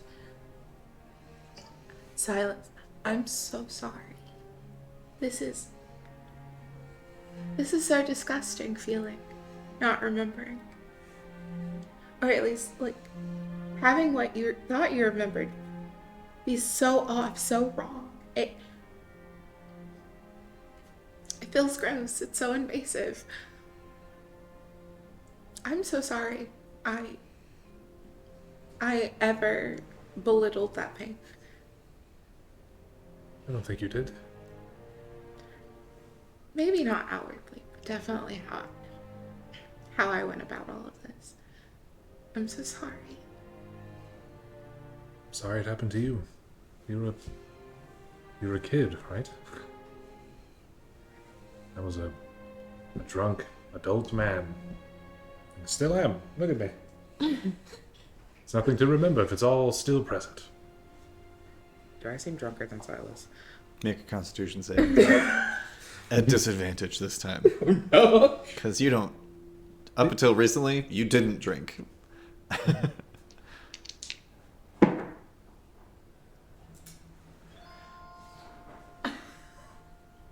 What happened? Does it start with a 1 It And then with all the- rushes to your head at once. It would. Do I see the change? I would say if you've ever seen a change, like in real life, yeah. Oh yeah, okay. I've seen a switch Yeah. flipped. There's before. kind of that like Yeah. Just like a, It's kind of like you look at someone, it's like your senses betray you, and you're like, You get to watch that moment that somebody walks into a bathroom for the first time and go, oh no. yeah. Yeah, you can hear your stomach in your ears, and you don't want to. there's like one big burp, and it Yeah. just sort of like wells and just sort of sits. Oh, at cool! the My back of shoulder my blades are throat. cold. it's like without your without you like willing it to do so, your head suddenly just goes. Right. But your let's- eyes lag behind. Maybe let's save the drawings for later. I'll tab out. You stay here. I'll pick up the mirror, and we'll leave. And we'll talk about it later. Just keep it fresh in your head. I'm gonna very loosely wiggle my arm around Silas's and then reach into my bag and pull out my journal. No, this is the best time for art. And I want, as best as I can, to try to sort of like, for sure, get like the tent and the inside of the tent. And maybe what that gross little old hand looked like. Yeah, go ahead and make a history check with disadvantage. Yep. This was fun. I think this was like a 17 and then a 1. How many so I gold? feel like... Read the tab. Oh, 1 platinum should cover it. Right, 1 platinum exactly. Thank you very much. Drinks don't actually cost that much. This dude was dropping a platinum for every round last time he was here. That was That's me. fair. Yeah, that was that one. Yeah, That's right. I was just letting you, Sam, know No, that like a beer is usually like A silver, 2. it's like 4 copper oh. typically. Yeah. We were just kissing, buddy. It's a 12. 12. Yeah. It's Something. better than you expected it would come out. There's like it's so like okay. A little bit impressionist. You know how there's a there's like a range of drawing where like you can see a drawing and be pretty sure like a child drew this. But you can also see a drawing and be pretty sure like okay, somebody probably like around high school, early college drew this. Right, yeah. Line confidence. Yeah, kind of a it's thing. sitting in that range.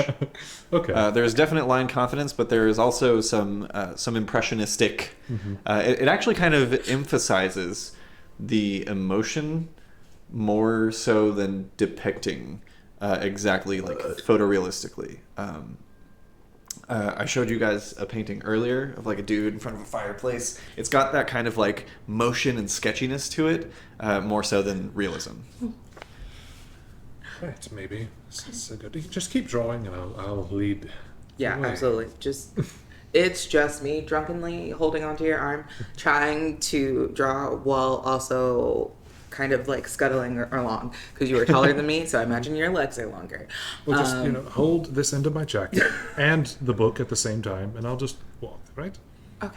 And I'll sort of put your coattail in the end of my book and slam it and hold on. Yeah, and because of this, it's much easier to get up those steps. There is some like side-to-side motion, but you managed to hold on and keep it upright. Is the door guy there? He's still asleep, yeah. Okay. Asleep. Yeah. Yeah. Wonderful. As you guys exit the bar and head back Yeah. towards... I'll just kind of wave at students passing. Yeah, you definitely get some eyes. Really did it this time. The door guy's asleep, by the way. You pass by you pass by Welby Turgington, he's like, fuck yeah, dude.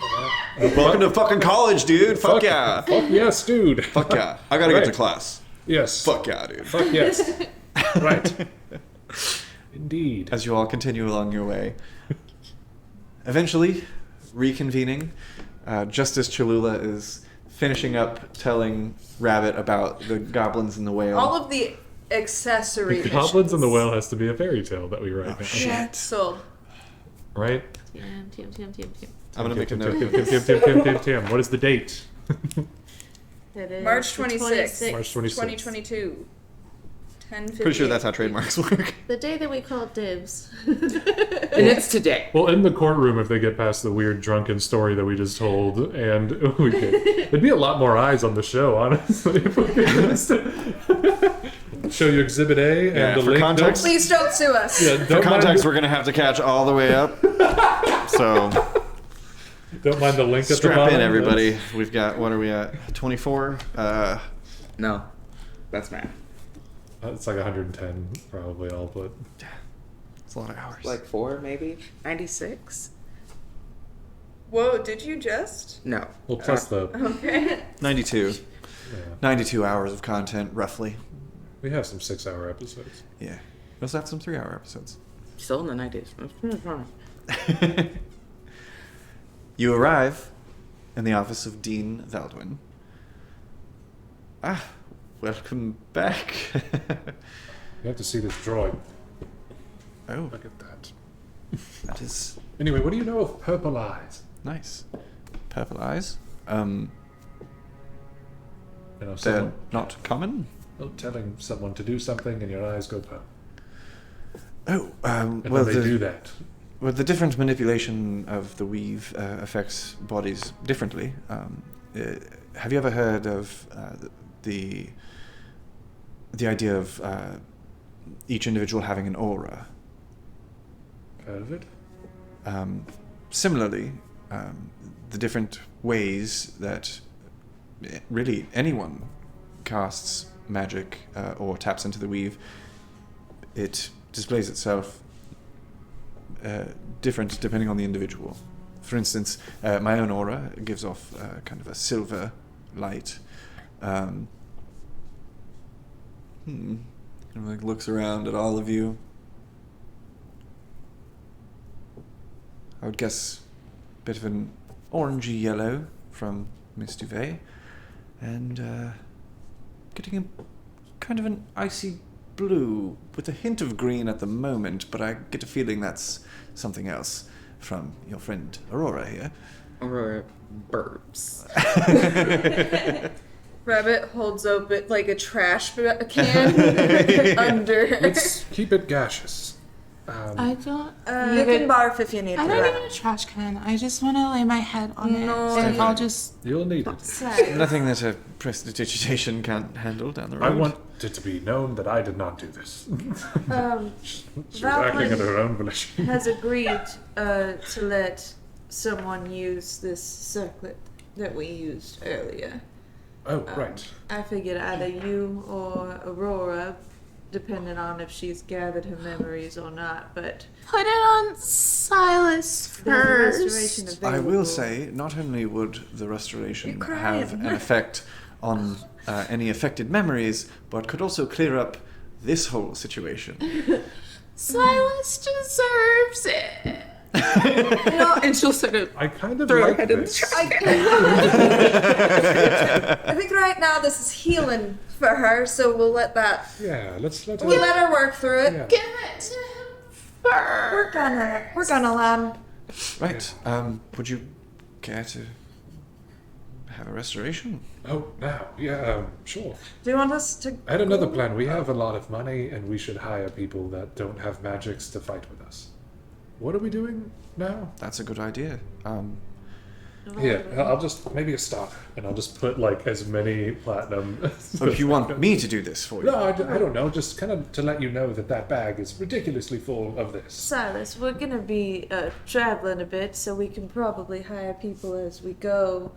Do you want your memories? Yes. all right. Keep that on you. I appreciate the flex, I'll just but flip two off. but it's, Put it on. trust me, not needed. And he kind of like motions at this beautiful office that you're in. Fine, yeah, sure. I mean, anyone could make one of these. I had a friend who had one that you could just kind of summon. It's weird. However, recommendation, depending on who you're looking for or what type of help you would like to enlist with coin, to my knowledge, the best mercenaries that can be bought would be probably in Dorfalos, to the northwest. I also filled your friends earlier in that I can, though I cannot be of much help in the way of magical items, I could help in transporting you instantaneously, either to Corcathmith, if you desire it, or to Dorfalos. I do have a also Gelidorn, but I don't think that would be really helpful to your cause. Anything to Lugrieve? I'm not incredibly familiar with Lugrieve. It would be dangerous. He's also agreed to fight with us. Yes. In 17 days, I have given Miss Rabbit here, Rabbit here, a token. When squeezed and thought of me, I shall appear at your side. A bit of a summons, if you will. On the coin? Or just near the coin? You squeeze the coin. And then you appear from the coin?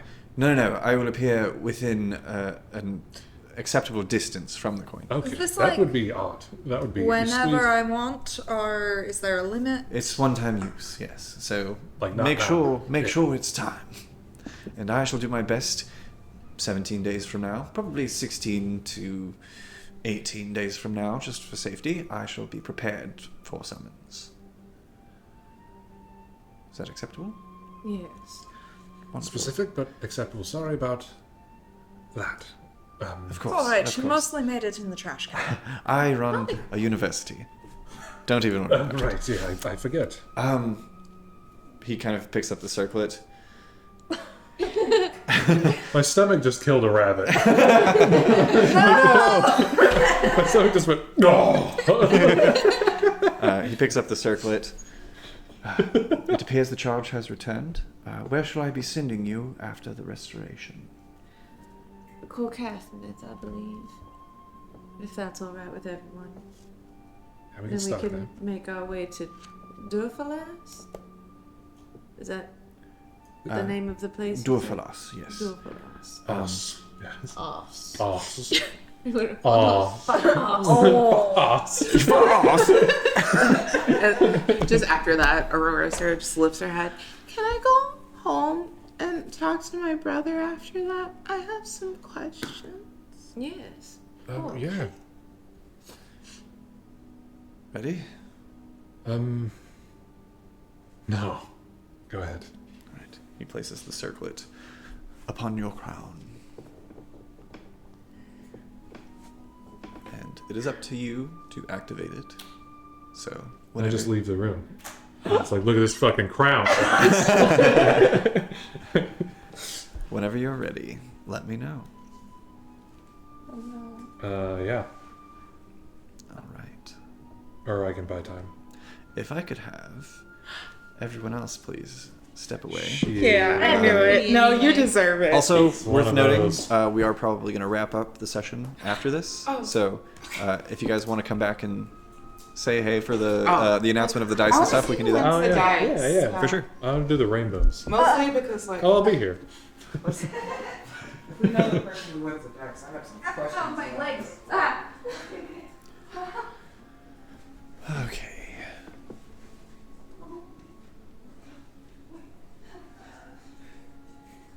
Memories come flooding back, almost in reverse.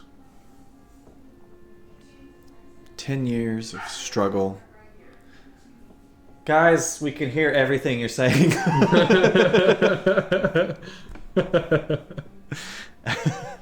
That's all the memories.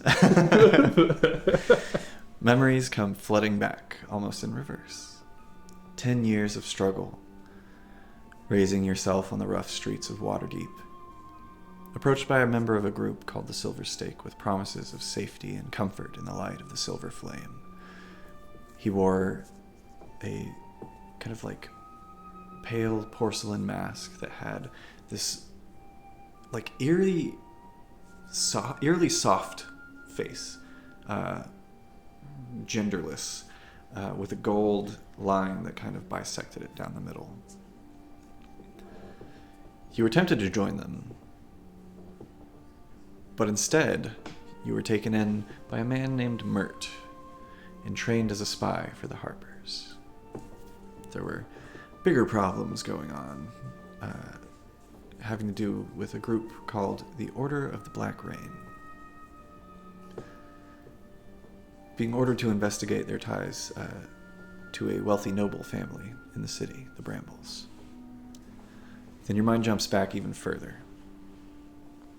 Swinging a pickaxe in the mines with your father, Humphrey. Returning home to a quaint cottage in Borca for tea and a measly dinner with your mother, Trina, and your sister, Violet.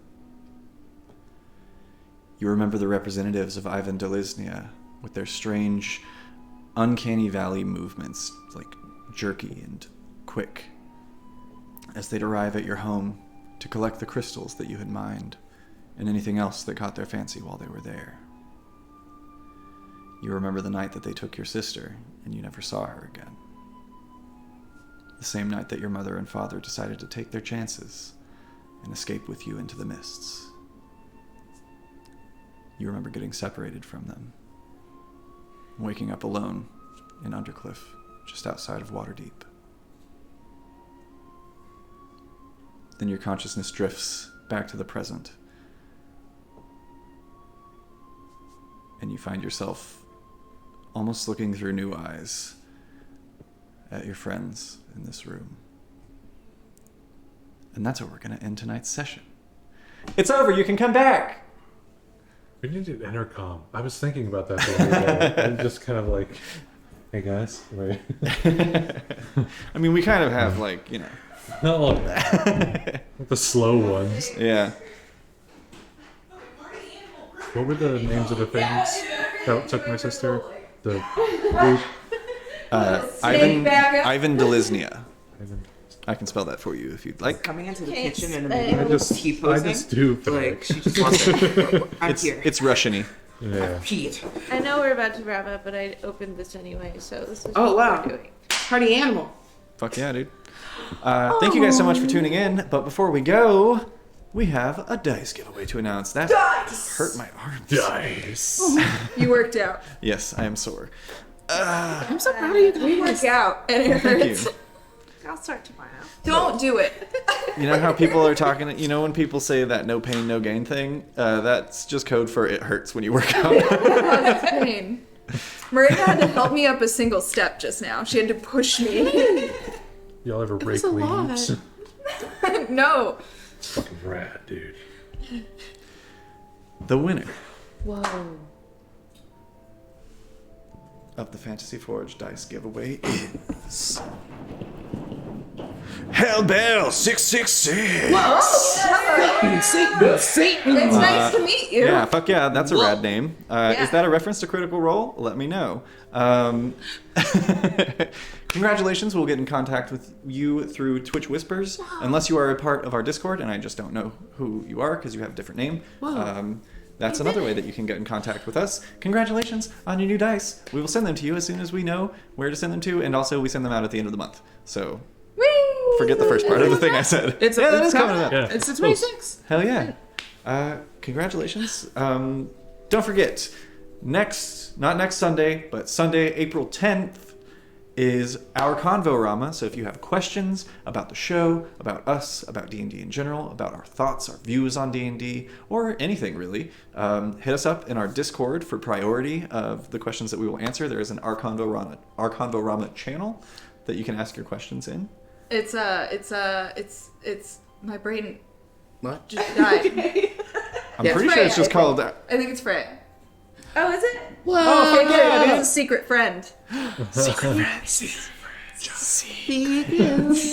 was correct. We should also get an Arcanarama channel going in there, and you Yeah. can go in and put your art ideas, stream ideas. Yeah, in that's a there. good idea too. I have one idea that I think I posed to you guys recently. I have one I know I've brought up, but I think it's just me. I also have an idea. We kind of mentioned it. I'm gonna draw hot animated boys on Arcanarama. Boy. Hey, boy. You want to know my hot fucking boys list?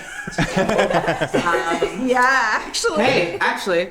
Hey, listen. If you subscribe to our YouTube channel and get us to 100 subscribers so that we can get our own YouTube, I have a memo on my phone It has a list of all the hot anime boys I like. I'll post it. I'll post it in the Discord. That's yeah. handsome. I'll show it. I'll flaunt it. I'll flash it. What a I'll flash handsome that list. ransom. Hell yeah, We should dude. do anime versions of our NPCs. Yeah. Anime versions of the Monster Manual. But follow us on TikTok so you can see what's going on in the photo shoot tomorrow, because we're having a big time photo shoot We're gonna be tomorrow. spicy. We're gonna be hot. big time. I saw Miranda's outfit. Oh, yeah, I need to figure out what you all Let me are. peek the mic real fast. I should probably. How That was wild a would that be? choice. I was No, like, there's like a hidden behind my leg. there's a venue near us that we are doing the shoot at that is very, very cool. And I right. think you guys are going to like it a lot. Depending on how cool they are, we'll say their name at some. Yeah. If they like us and they're cool, we'll say. So yeah, okay. Monday.